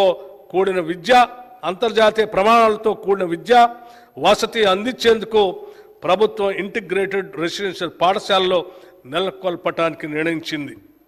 ఒకే ప్రాంతంలో వేరువేరుగా ఉన్న ఎస్సీ, ఎస్టీ, బీసీ, మైనారిటీ మరియు జనరల్ గురుకుల పాఠశాలను 20 ఎకరాల స్థలంలో ఒకే చోట నిర్మిస్తాం.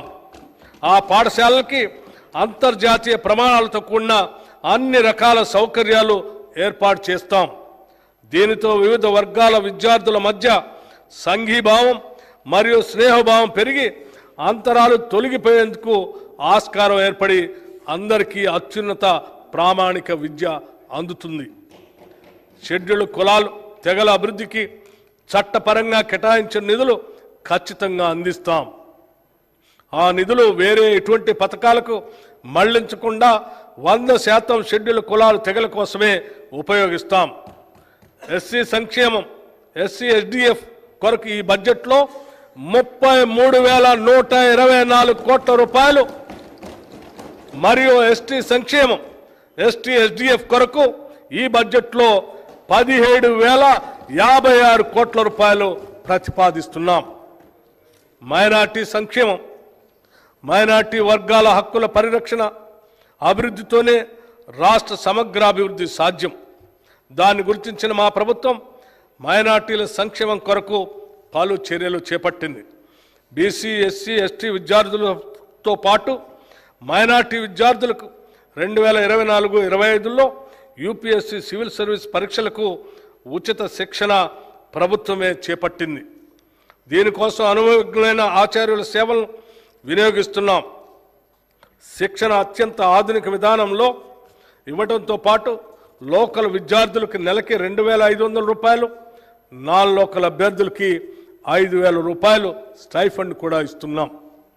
ఈ సంవత్సరం రంజాన్ వేడుకలకి 33 కోట్ల రూపాయలు మరియు అషూర్ ఖానాల పునరుద్ధరణకు నిర్వహణకు 50 లక్షల రూపాయలు మంజూరు చేశాం.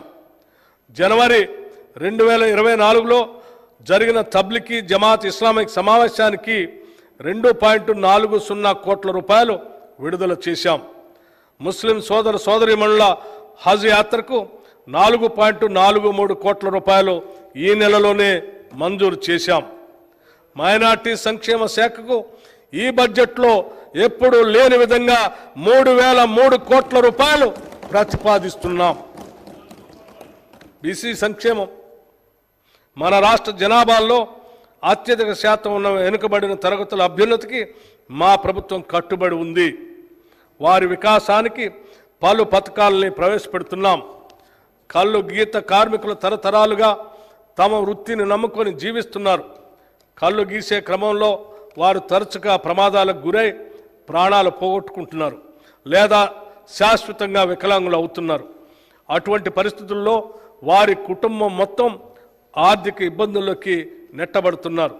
అయితే ఈ మధ్య కొత్త సాంకేతికతతో గీత కార్మికుల ప్రాణాలు కాపాడే ఒక పరికరం ఐఐటి హైదరాబాద్ వారు తయారు చేశారు. ప్రభుత్వం ఈ పరికరాన్ని పరిశీలించి రాష్ట్ర వ్యాప్తంగా ఉన్న కళ్ళు గీత కార్మికులకి అందజేయాలని నిర్ణయించింది. ఈ కిట్ యొక్క డెమో ఈ మధ్యనే అధికారులు కళ్ళు గీత కార్మికుల సమక్షంలో ముఖ్యమంత్రి గారి సమక్షంలో పరిశీలించారు. ప్రభుత్వం కొత్తగా ముదిరాజ్, యాదవ, కుర్మ, మున్నూరు కాపు, పద్మశాలి, పెరిక, లింగాయత్, మేరా, గంగపుత్ర కులాలకు 8 కార్పొరేషన్లని ఏర్పాటు చేసింది. ఆర్థికంగా వెనుకబడిన కులాలు సంక్షేమం కోసం ఒక వెల్ఫేర్ బోర్డుని ఏర్పాటు చేసింది. ఈ కార్పొరేషన్లు మరియు వెల్ఫేర్ బోర్డు వెనుకబడిన తరగతుల అభ్యున్నతికి తోడ్పడతాయి. సమాజంలో అందరూ అభివృద్ధి చెందాలి మరియు సమాన అవకాశాలు పొందాలి అంటే ప్రస్తుత సమాజంలో ఉన్న అసమానతలను అర్థం చేసుకోవటం చాలా ముఖ్యం. అంతేకాకుండా కుల గణన ద్వారా ఒక మంచి మార్పు సమానత్వం వైపు తీసుకొని రావచ్చని మా పార్టీ నాయకులు శ్రీ రాహుల్ గాంధీ గారు తెలంగాణలో ప్రచారం చేస్తున్నప్పుడు అన్నారు. ఇటువంటి మార్పు తెలంగాణ నుంచి మొదలు కావాలని వారు ఆశించారు. దానికి అనుగుణంగా కాంగ్రెస్ పార్టీ ఎలక్షన్ మేనిఫెస్టోలో వెనుకబడిన తరగతుల కుల గణన చేపడతామని ప్రకటించింది. వెనుకబడిన తరగతులు, షెడ్యూల్ కులాలు మరియు షెడ్యూల్ తెగల జీవన ప్రమాణాన్ని సామాజిక, ఆర్థిక, విద్య మరియు రాజకీయ రంగాల్లో మెరుగుపరచడానికి అనుగుణంగా అనువైన పథకాల రూపకల్పనకు, నిధులు కేటాయింపులకు ఈ కుల గణన ప్రామాణికం అవుతుంది. మహాత్మా గాంధీ మరియు డాక్టర్ బిఆర్ అంబేద్కర్ కలలు కన్న సామాజిక న్యాయం మరియు సమ్మిళిత వృద్ధి, ఇంక్లూజివ్ గ్రోత్ సాధించేందుకు ఈ కుల గణన దోహదం చేస్తుందని మా నమ్మిక. వెనుకబడిన తరగతుల సంక్షేమ శాఖకు ఈ బడ్జెట్లో 9,200 కోట్ల రూపాయలు ప్రతిపాదిస్తున్నాం. వైద్య ఆరోగ్యం, ప్రస్తుత ప్రభుత్వ వైద్య వ్యవస్థ ప్రజా అవసరాలకు ఏమాత్రం సరిపోవటం లేదు. పైపెచ్చు ఈ రంగం చాలా నిర్లక్ష్యానికి గురైంది. ప్రకటనలకే పరిమితమైన గత ప్రభుత్వం కనీసం ఈ రంగంలో పనిచేసే డాక్టర్లు, నర్సులు మరియు ఇతర ప్రభుత్వ కాంట్రాక్టు ఉద్యోగులకి సకాలంలో జీతాలు కూడా చెల్లించలేదు. ఉస్మానియా ఆసుపత్రులు లాంటి ఘన చరిత్ర కలిగిన సంస్థను కూడా పూర్తిగా నిర్లక్ష్యం చేసింది. కొత్త మెడికల్ కాలేజీలు సాధించుకొచ్చాం అని చెప్పటం తప్ప వాటికి కావలసిన వనరులు, వసతులు ఏమీ కల్పించలేదు. మా ప్రభుత్వం వైద్య ఆరోగ్య రంగం బలోపేతం చేసే దిశగా దానిలో పనిచేసే ఉద్యోగులందరికీ ధైర్యం కల్పించేలాగా వారి వేతన బకాయిలన్నీ విడుదల చేశాం. ముందు కూడా వారికి ప్రతి నెల సకాలంలో జీతాలు అందించి వారి పూర్తి సామర్థ్యాన్ని ప్రజాసేవకే వినియోగించేలాగా ప్రోత్సహిస్తాం. అసంపూర్తిగా ఉన్న సూపర్ స్పెషాలిటీ హాస్పిటల్స్ మరియు ఇతర హాస్పిటల్స్, నర్సింగ్ కాలేజీలు, మెడికల్ కాలేజీ నిర్మాణం పూర్తి చేస్తాం. కొత్త మెడికల్ కాలేజీలకి అవసరమైన బోధనేతర సిబ్బందిని మంజూరు చేశాం. మా ప్రభుత్వం ఏర్పడిన వెంటనే 6,956 మంది నర్సులకి నియామక ఉత్తర్వులు కూడా ఇచ్చాం. ప్రజలందరికీ సకాలంలో నాణ్యమైన ఆరోగ్య సేవలు సమర్థవంతంగా అందించాలన్న లక్ష్యంతో తెలంగాణ ప్రభుత్వం సార్వజనిక ఆరోగ్య సంరక్షణ యూనివర్సల్ హెల్త్ కేర్ విధానానికి రూపకల్పన చేస్తూ కొన్ని ప్రత్యేక చర్యలు చేపట్టింది. ప్రజల ఆరోగ్య సంరక్షణ దిశగా అడుగులు వేస్తూ గతంలో కాంగ్రెస్ ప్రభుత్వం ప్రవేశపెట్టిన రాజీవ్ ఆరోగ్యశ్రీ పథకాన్ని మరింత పటిష్టపరిచాం. మా ప్రభుత్వం ఏర్పడగానే గతంలో ఉన్న 5 లక్షల కవరేజ్ పరిధిని 10 లక్షల రూపాయలకు పెంచాం. అంతేకాకుండా ప్రస్తుతం ఆరోగ్యశ్రీలో ఉన్న 1,672 చికిత్సల్లో 1,375 చికిత్సలకు ప్యాకేజీ ధరలను సగటున 20% పెంచాం. ఆరోగ్యశ్రీ పథకంలో కొత్తగా 163 వ్యాధుల్ని చేరుస్తూ దాని పరిధిని కూడా విస్తరించాం. ఆధునిక సాంకేతిక పద్ధతుల ద్వారా ఆరోగ్య సేవలు పౌరులందరికీ అందుబాటులోకి తెచ్చేందుకు ప్రతి ఒక్కరికి ఒక ప్రత్యేక గుర్తింపు సంఖ్యను కలిగిన డిజిటల్ హెల్త్ ప్రొఫైల్ కార్డును జారీ చేసే విధానాన్ని త్వరలో ప్రవేశపెడుతున్నాం. ప్రభుత్వం ప్రారంభించే ఈ కొత్త డిజిటల్ పద్ధతి వల్ల చెల్లాచెదురుగా అనేక చోట్ల ఉన్న పౌరుని ఆరోగ్య సంబంధ సమాచారం ఒకే చోట లభ్యం అవుతుంది. తద్వారా సులభంగా రోగ నిర్ధారణ చేసి వారికి సత్వరం చికిత్స ప్రారంభించడానికి వీలవుతుంది. అంతేకాక దశల వారీగా దంత, నేత్ర, చెవి, ముక్కు, గొంతు మరియు మానసిక ఆరోగ్య సంరక్షణ వాటికి సంబంధించిన పరీక్షలు ప్రజలకు అందుబాటులోకి తీసుకొస్తాం. వైద్య మరియు ఆరోగ్య శాఖకు ఈ బడ్జెట్లో 11,468 కోట్ల రూపాయలు ప్రతిపాదిస్తున్నాం. విద్యుత్ రంగం, వ్యవసాయ, పారిశ్రామిక రంగాల్లోని వినియోగదారులతో పాటు అన్ని వర్గాల వినియోగదారులకి నాణ్యమైన విద్యుత్తుని నిరంతరాయంగా అందించాలన్నదే మా ప్రభుత్వ ప్రధాన ధ్యేయం. గత ప్రభుత్వ ఆర్థిక క్రమశిక్షణ రాహిత్యానికి బలైన విద్యుత్ సంస్థలను గాడిలో పెడుతూ తీవ్ర వేసవ కాలంలో కూడా రోజుకి 24 గంటలు నిరంతరాయంగా విద్యుత్తుని అందించాం. విద్యుత్ సరఫరా విషయంలో ప్రజలను తప్పుదోవ పట్టించడానికి ప్రతిపక్షాలు ఎంత ప్రయత్నించినా ప్రజలు వాస్తవాలు గ్రహించారు. శరవేగంగా పెరుగుతున్న రాష్ట్ర విద్యుత్ డిమాండ్ను దృష్టిలో పెట్టుకొని ట్రాన్స్మిషన్ నష్టాలు తగ్గించి నెట్వర్క్ బలోపేతం చేయడంలో భాగంగా ఈ ఆర్థిక సంవత్సరంలో 11 కొత్త ఎక్స్ట్రా హైటెన్షన్ సబ్ స్టేషన్ల నిర్మాణం మరియు 31 ఎక్స్ట్రా హై వోల్టేజ్ పవర్ ట్రాన్స్ఫార్మర్ల సామర్థ్య పెంపు కోసం 3,017 కోట్ల రూపాయల పెట్టుబడులతో ప్రణాళికలు సిద్ధం చేయటం జరిగింది.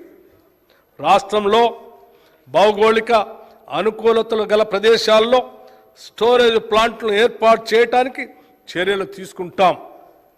కాలుష్య నివారణ చర్యల్లో భాగంగా ప్రభుత్వం విద్యుత్ వాహనాలని ప్రోత్సహిస్తుంది. ప్రస్తుతం ఉన్న 450 వాహనాల ఛార్జింగ్ స్టేషన్లు ఉండగా అదనంగా గ్రేటర్ హైదరాబాద్లో 100 స్టేషన్లు ఏర్పాటు చేయడానికి అవసరమైన చర్యలు తీసుకుంటున్నాం. ప్రజలకు ఛార్జింగ్ సౌకర్యాలను సులభంగా అందుబాటులో తీసుకొని రావడానికి టీజీఈవీ మొబైల్ యాప్ను ఏర్పాటు చేస్తున్నాం. రాష్ట్ర విద్యుత్ వినియోగదారుల అవసరాల దృష్ట్యా 2030 సంవత్సరం వరకు కావలసిన విద్యుత్ ఉత్పత్తికి తగిన ప్రణాళికలు తయారు చేస్తున్నాం. సాంప్రదాయేతర మరియు కాలుష్యరహిత విద్యుత్ ఉత్పత్తికి ప్రాధాన్యత ఇస్తూ ఒక నూతన ఎనర్జీ పాలసీని తీసుకొని వస్తాం. మన రాష్ట్ర అవసరాలకు మాత్రమే సరిపోయే విధంగా కాకుండా మిగులు విద్యుత్ సాధించడానికి ఈ పాలసీలో తగిన ప్రణాళిక ఉంటుంది. పర్యావరణాన్ని పరిరక్షిస్తూ సుస్థిర అభివృద్ధిని సాధించడం ప్రస్తుత ప్రభుత్వ ధ్యేయం. తదనుగుణంగా మేము తీసుకొచ్చే నూతన విద్యుత్ విధానంలో సౌరశక్తి రంగానికి ప్రాధాన్యతనిస్తూ భవిష్యత్తులో కాలుష్యరహిత విద్యుత్ సాధనలో అగ్రగామిగా నిలవటానికి కృషి చేస్తున్నాం. ట్రాన్స్కో మరియు డిస్కమ్లకి ఈ బడ్జెట్లో 16,410 కోట్ల రూపాయలు ప్రతిపాదిస్తున్నాం. అడవులు, పర్యావరణం. తెలంగాణ రాష్ట్రంలో విస్తారమైన అటవీ సంపద ఉంది. ఎన్నో సుందర జలపాతాలు, వన్యజీవులు, డ్యాంలు, జలాశయాలు ఉన్నాయి. ప్రస్తుతం ఉన్న అడవుల్ని పరీక్షించుకుంటూ వాటిని మరింత విస్తృతపరిచి అటవీ వైశాల్యాన్ని పెంచుకోవాల్సిన అవసరం ఉంది. రాష్ట్రంలో అటవీ పరిరక్షణకు అభివృద్ధికి దోహదపడే విధంగా ఇకో టూరిజం, పర్యావరణ పర్యాటకంను పెంపొందించాలని నిర్ణయించాం. పటిష్టమైన ఇకో టూరిజం విధానాన్ని రూపొందించడానికి అటవీ శాఖ మంత్రివర్యుల ఆధ్వర్యంలో సీనియర్ అధికారులతో ఒక కమిటీని మా ప్రభుత్వం ఏర్పాటు చేసింది. ఒడిశా, కర్ణాటక ఇంకా ఇతర రాష్ట్రాల్లో ఈ కమిటీ పర్యటించి వారు అనుసరించే ఉత్తమ పద్ధతులను సేకరించి ఇచ్చే నివేదిక ఆధారంగా ఇకో టూరిజం పాలసీని రూపొందించి అమలు చేస్తాం. ఇకో టూరిజం కొరకు తెలంగాణలోని 7 అటవీ ప్రాంతాలు, Amrabad tiger reserve, Kawal tiger reserve, Vikarabad Ananthagiri circuit, ఖమ్మంలోని కనకగిరి, హైదరాబాద్లోని కుంటాల జలపాతం, ఆదిలాబాద్లోని కుంటాల జలపాతం, కొత్తగూడెంలోని కిన్నెరసాని, పాకాల మరియు ఏటూరు నాగారం సర్క్యూట్లు తదితరులు వాటిని గుర్తించాం. ఇకో టూరిజం అభివృద్ధి ద్వారా పర్యావరణ పరిరక్షణతో పాటు రాష్ట్రానికి ఆదాయ వనరులు కూడా సమకూరుతాయి. ఈ ఏడాది 20.02 కోట్ల చెట్లను నాటే లక్ష్యంతో ప్రభుత్వం వజ్రోత్సవ్, వన మహోత్సవ్ కార్యక్రమాన్ని ప్రారంభించింది. మానవులకు, జంతువులకి మధ్య జరిగే ఘర్షణలో ప్రాణాలు కోల్పోయిన వ్యక్తులకు అందజేసే పరిహారాన్ని ఈ ప్రభుత్వం 5 లక్షల నుంచి 10 లక్షలకి పెంచింది. దీనివల్ల అటవీ ప్రాంతాల్లో నివసించే కుటుంబాలకు ఒక భరోసా ఉంటుంది. అడవులు మరియు పర్యావరణ శాఖకి ఈ బడ్జెట్లో 1,064 కోట్ల రూపాయలు ప్రతిపాదిస్తున్నాం. పరిశ్రమలు, ఇన్ఫర్మేషన్ టెక్నాలజీ, తెలంగాణ నైపుణ్యాభివృద్ధి విశ్వవిద్యాలయం ప్రపంచవ్యాప్తంగా ఉన్న పెట్టుబడిదారులను ఆకర్షించే అగ్రగామి గమ్యస్థానంగా తెలంగాణను తీర్చిదిద్ది స్థానికంగాను విశ్వవ్యాప్తంగాను సులభంగా ఉద్యోగాలు పొందడానికి కావలసిన ప్రపంచ స్థాయి నైపుణ్యాలను తెలంగాణ యువకుల్లో పెంపొందించాలన్నదే ప్రభుత్వ లక్ష్యం. ఈ ధ్యేయంతో తెలంగాణ ప్రభుత్వం ప్రస్తుత ఆర్థిక సంవత్సరంలోనే హైదరాబాద్లో పబ్లిక్ ప్రైవేట్ భాగస్వామ్యంతో తెలంగాణ నైపుణ్యాల విశ్వవిద్యాలయాన్ని, స్కిల్ యూనివర్సిటీ ఆఫ్ తెలంగాణను స్థాపించి నడిపించాలని నిర్ణయించింది. ఈ విశ్వవిద్యాలయంలో 17 వివిధ పరిశ్రమలకి అవసరమైన నైపుణ్యాలని నేర్చే సర్టిఫికెట్లు, డిప్లొమా, డిగ్రీ కోర్సుల్ని ప్రారంభం అవుతాయి. నేరుగా పరిశ్రమలో అనుసంధానింపబడి అధ్యయన ఆచరణ మధ్య అంతరం లేని విధంగా ఉద్యోగార్జనే ఏకైక లక్ష్యంగా ఈ కోర్సులు బోధనాంశాలకి రూపకల్పన చేస్తాయి. కృత్రిమ మేధో పరిజ్ఞానం. తెలంగాణ కృత్రిమ మేధో పరిజ్ఞాన రంగంలో ఎంతో ప్రగతిని సాధించింది. ఈ రంగాన్ని మరింత బలోపేతం చేయడానికి హైదరాబాద్ని ఈ రంగంలో అగ్రగామిగా తీర్చిదిద్దేందుకు ప్రణాళికలు సిద్ధం చేస్తున్నాం. మన నగరం భవిష్యత్తులో కంప్యూటర్ పరికరాలతో అత్యాధునిక కృత్రిమ మేధో పరిజ్ఞాన పరిశోధక కేంద్రంగా రూపొందించబడుతుంది. తెలంగాణ కృత్రిమ మేధో శిఖరాగ్ర సమావేశం హైదరాబాద్లో ఈ సెప్టెంబర్ 5-6 తేదీల్లో జరుగుతుందని ప్రకటించడానికి ఎంతో ఆనందంగా ఉంది. కృత్రిమ మేధో పరిజ్ఞానం అందరికీ ఉపయోగపడాలి. Making a work for everyone అనే ప్రధానాంశంగా జరిగే ఈ సమావేశంలో ప్రపంచవ్యాప్తంగా నిపుణులు, ప్రభావశీలులు మొదలైన వారు 2000 మంది హాజరవుతారు. ఈ సమావేశం ఏ రంగంలో తెలంగాణ యొక్క పురోగతికి చాలా దోహదపడుతుంది. తెలంగాణలో ఇంకా ఫైబర్ గ్రిడ్ సౌకర్యం లేని మారుమూల ప్రాంతాలకు దాన్ని విస్తరిస్తాం. దీనివల్ల ఆ ప్రాంతాల్లో ఇంటర్నెట్ మరియు కేబుల్ నెట్వర్క్ సౌకర్యాలు అందుబాటులోకి వచ్చి స్థానిక ప్రజలకే కాకుండా అక్కడికి వచ్చే పర్యాటకులు కూడా సులభంగా ఉంటుంది. ఎకో టూరిజం అభివృద్ధికి కూడా ఈ ఫైబర్ గ్రిడ్ దోహదపడుతుంది. ఒకప్పుడు తెలంగాణకు గర్వకారణంగా ఉన్న నిజాం షుగర్ లిమిటెడ్ పలు రకాల ఒడిదుడుకుల కారణంగా మూతబడింది. దీన్ని ఇప్పటి వరకు ఎవరు పట్టించుకోలేదు. దాన్ని పునరుద్ధరించడానికి ఏమాత్రం ఆసక్తి చూపించలేదు. కానీ మా ప్రభుత్వం వచ్చిన వెంటనే మేమిచ్చిన మాట ప్రకారం నిజాం షుగర్స్ లిమిటెడ్ పునరుద్ధరణకు జనవరి 2024లో ఒక కమిటీని నియమించాం. త్వరలోనే తెలంగాణ ప్రజల చిరకాల స్వప్నమైన నిజాం షుగర్స్ లిమిటెడ్ని తిరిగి ప్రారంభిస్తాం. మన చేనేత అన్నలు నేసే ఒక్కొక్క వస్త్రం ఒక కళాఖండం. గతంలో ఎంతో ప్రాభవం కలిగిన ఈ రంగం తక్కువ ధరలతో తక్కువ సమయంలో ఎక్కువ వస్త్రాలు తయారు చేసే పవర్ లూమ్ ఫ్యాక్టరీలతో పోటీ పడలేక దిగాలు పడింది. ఈ రంగాన్ని చేతి నుంచి ఆదుకోకపోతే మన చేనేత కళలు శాశ్వతంగా అంతరించిపోయే ప్రమాదం ఉంది. మా ప్రభుత్వం అందుకే చేనేత రంగం పునరుజ్జీవనానికి చర్యలు ప్రారంభించింది. ప్రభుత్వ శాఖలకి ఇతర ప్రభుత్వ సంస్థలకి అవసరమైన వివిధ వస్త్రాలు అనగా విద్యార్థులకు ఇచ్చే స్కూల్ యూనిఫామ్లు, ఆసుపత్రుల్లో ఉపయోగించే బెడ్షీట్ లాంటివి తెలంగాణ చేనేత సహకార సంస్థ ద్వారా మన స్థానిక నేతన్నల నుండే సేకరించాలని నిర్ణయించాం. గత 7 సంవత్సరాలుగా తెలంగాణలో Indian institute of handloom technology ఏర్పాటు విషయం పెండింగ్లో ఉంది. మా ప్రభుత్వ ప్రయత్నం వల్ల ఇటీవలే ఈ ఇన్స్టిట్యూట్ ఏర్పాటుకి కేంద్ర ప్రభుత్వం అంగీకరించిందని తెలియజేయడానికి ఎంతో సంతోషిస్తున్నాను. అంతేకాకుండా మన రాష్ట్రంలో ఒక centre of excellence for textiles ఏర్పాటుకి కూడా కేంద్ర ప్రభుత్వంతో సంప్రదింపులు జరుపుతున్నాం. ఈ ప్రతిష్టాత్మక సంస్థల ఏర్పాటు మన రాష్ట్రంలో చేనేత రంగ అభివృద్ధికి ఎంతగానో తోడ్పడుతుంది. పరిశ్రమల శాఖకి ఈ బడ్జెట్లో 2762 కోట్ల రూపాయలు ప్రతిపాదిస్తున్నాము. ఇన్ఫర్మేషన్ టెక్నాలజీ శాఖకి ఈ బడ్జెట్లో 774 కోట్ల రూపాయలు ప్రతిపాదిస్తున్నాము.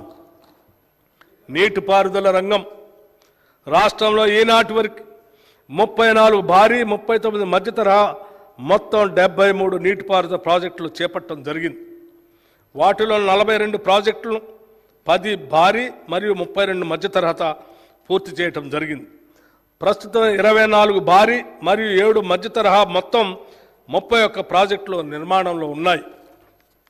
గత ప్రభుత్వం కాళేశ్వరం ప్రాజెక్టు నిర్మాణంలో తీసుకున్న తొందరపాటు నిర్ణయాలు, డిజైన్లో లోపాలు, నాణ్యతారహితంగా చేసిన నిర్మాణాలు ఆ ప్రాజెక్టు భవిష్యత్తుని ప్రశ్నార్థకం చేశాయి. ఈ ప్రాజెక్టు గురించి చేసిన ఆర్బాట్ ప్రచారంతో రైతులు దీనిపై ఎన్నో ఆశలు పెట్టుకున్నారు. కానీ కొద్ది కాలంలోనే ఈ ప్రాజెక్టు యొక్క డొల్లతనం బయటపడి రాష్ట్రమంతా దిగ్భ్రాంతికి గురైంది. ఈ ప్రాజెక్టులో జరిగిన అవకతవకలను గుర్తించి తగిన చర్యలు సూచించేందుకు విచారణ కమిటీని కూడా నియమించాం. ఈ న్యాయ విచారణ కమిటీ ఇచ్చిన నివేదిక ఆధారంగా తదుపరి చర్యలు తీసుకోవడం జరుగుతుంది. ఈ ప్రాజెక్టుపై ఇప్పటికే ఖర్చు పెట్టిన వేల కోట్ల ప్రజాధనం వృధా కాకుండా ప్రాజెక్టును కాపాడటానికి నేషనల్ డ్యామ్ సేఫ్టీ అథారిటీ వారి సూచనలకు అనుగుణంగా చర్యలు తీసుకుంటున్నాం. గత ప్రభుత్వం చివరి దశ నిర్మాణంలో ఉన్న చాలా ప్రాజెక్టులు పూర్తి చేయకుండా నిర్లక్ష్యం వహించింది. దీనివల్ల ఎంతో ప్రజాధనం ఖర్చు అయి కూడా ప్రజా అవసరాలను తీర్చడానికి ఇవి వినియోగంలోకి రాలేదు. మా ప్రభుత్వం తుది దశలో ఉన్న ఇలాంటి ప్రాజెక్టుల్ని మరియు ఆయకట్టు తక్షణం పెంపొందించే 6 ప్రాజెక్టుల్ని ఈ ఆర్థిక సంవత్సరంలో మరియు 12 ప్రాజెక్టుల్ని వచ్చే ఆర్థిక సంవత్సరంలో పూర్తి చేయడానికి నిర్ణయించాం.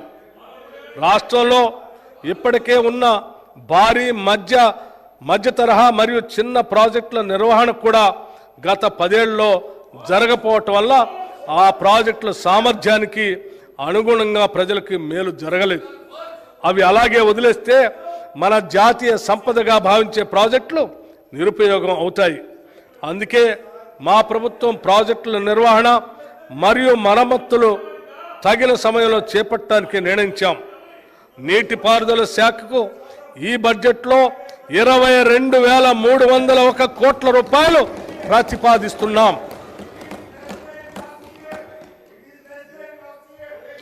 నాణ్యమైన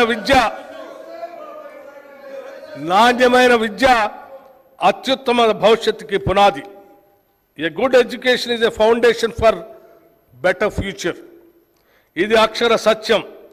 రాష్ట్రంలో విద్యారంగాన్ని మరింత పటిష్టపరిచి బలోపేతం చేసే దిశగా మా ప్రభుత్వం పాఠశాలలు మరియు కళాశాలలో విద్యా ప్రమాణాలను పెంచి వాటికి కావలసిన వసతులు కూడా సమకూరుస్తుంది. మొదటి అడుగుగా పాఠశాలలో ఉన్న ఉపాధ్యాయ ఖాళీలను భర్తీ చేయడానికి నిర్ణయించి ఒకటేసారి 11,062 పోస్టులతో ఒక మెగా డిఎస్సి ఇప్పటికే నోటిఫై చేశాం. దానికి సంబంధించిన పరీక్షలు జూలై 18, 2020 నాడు ప్రారంభమై ఇంకా జరుగుతూనే ఉన్నాయి. దీనివల్ల పాఠశాలలో ఉపాధ్యాయుల సంఖ్య విద్యార్థుల సంఖ్యకు అనుగుణంగా పెరుగుతుంది. నాణ్యమైన విద్య మన ప్రభుత్వ పాఠశాలలో చదివే పేద మధ్యతరగతి విద్యార్థులకి అందుతుంది. గత ప్రభుత్వం విశ్వవిద్యాలయాల స్వయం ప్రతిపత్తిని పూర్తిగా కాలరాసింది.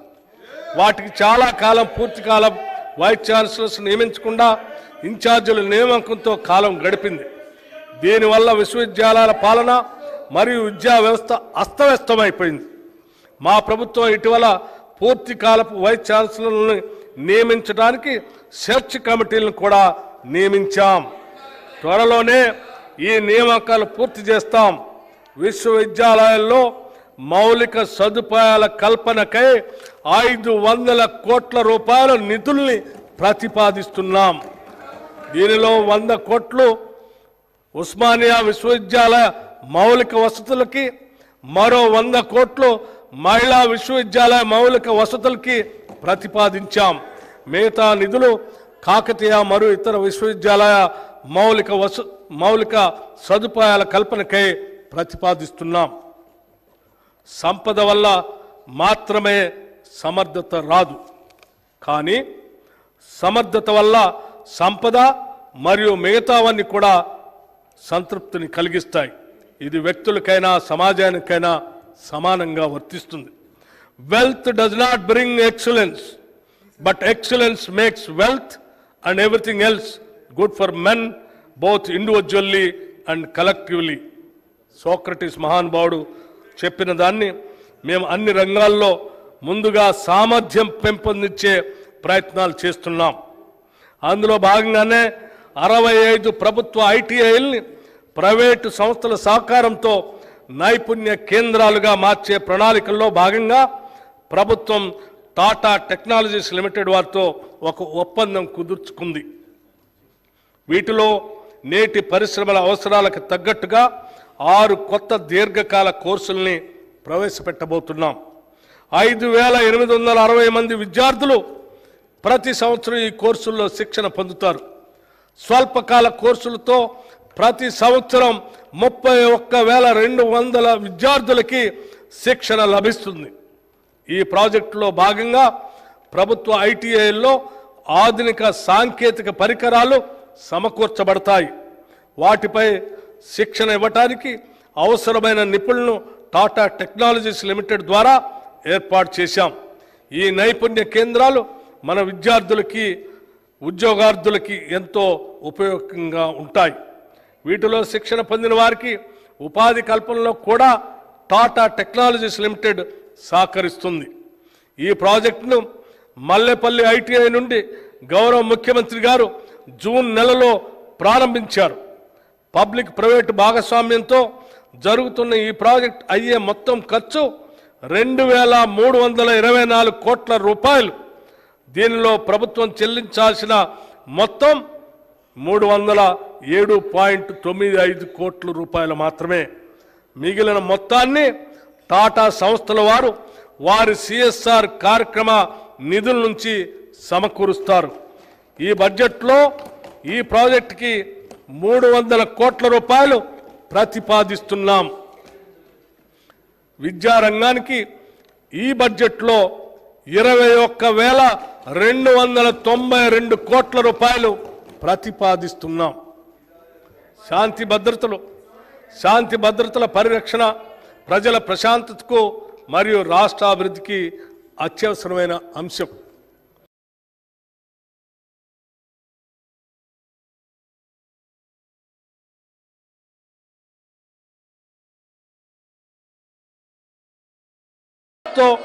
నేర ప్రవృత్తి పలు రూపులు దాల్చుతుంది.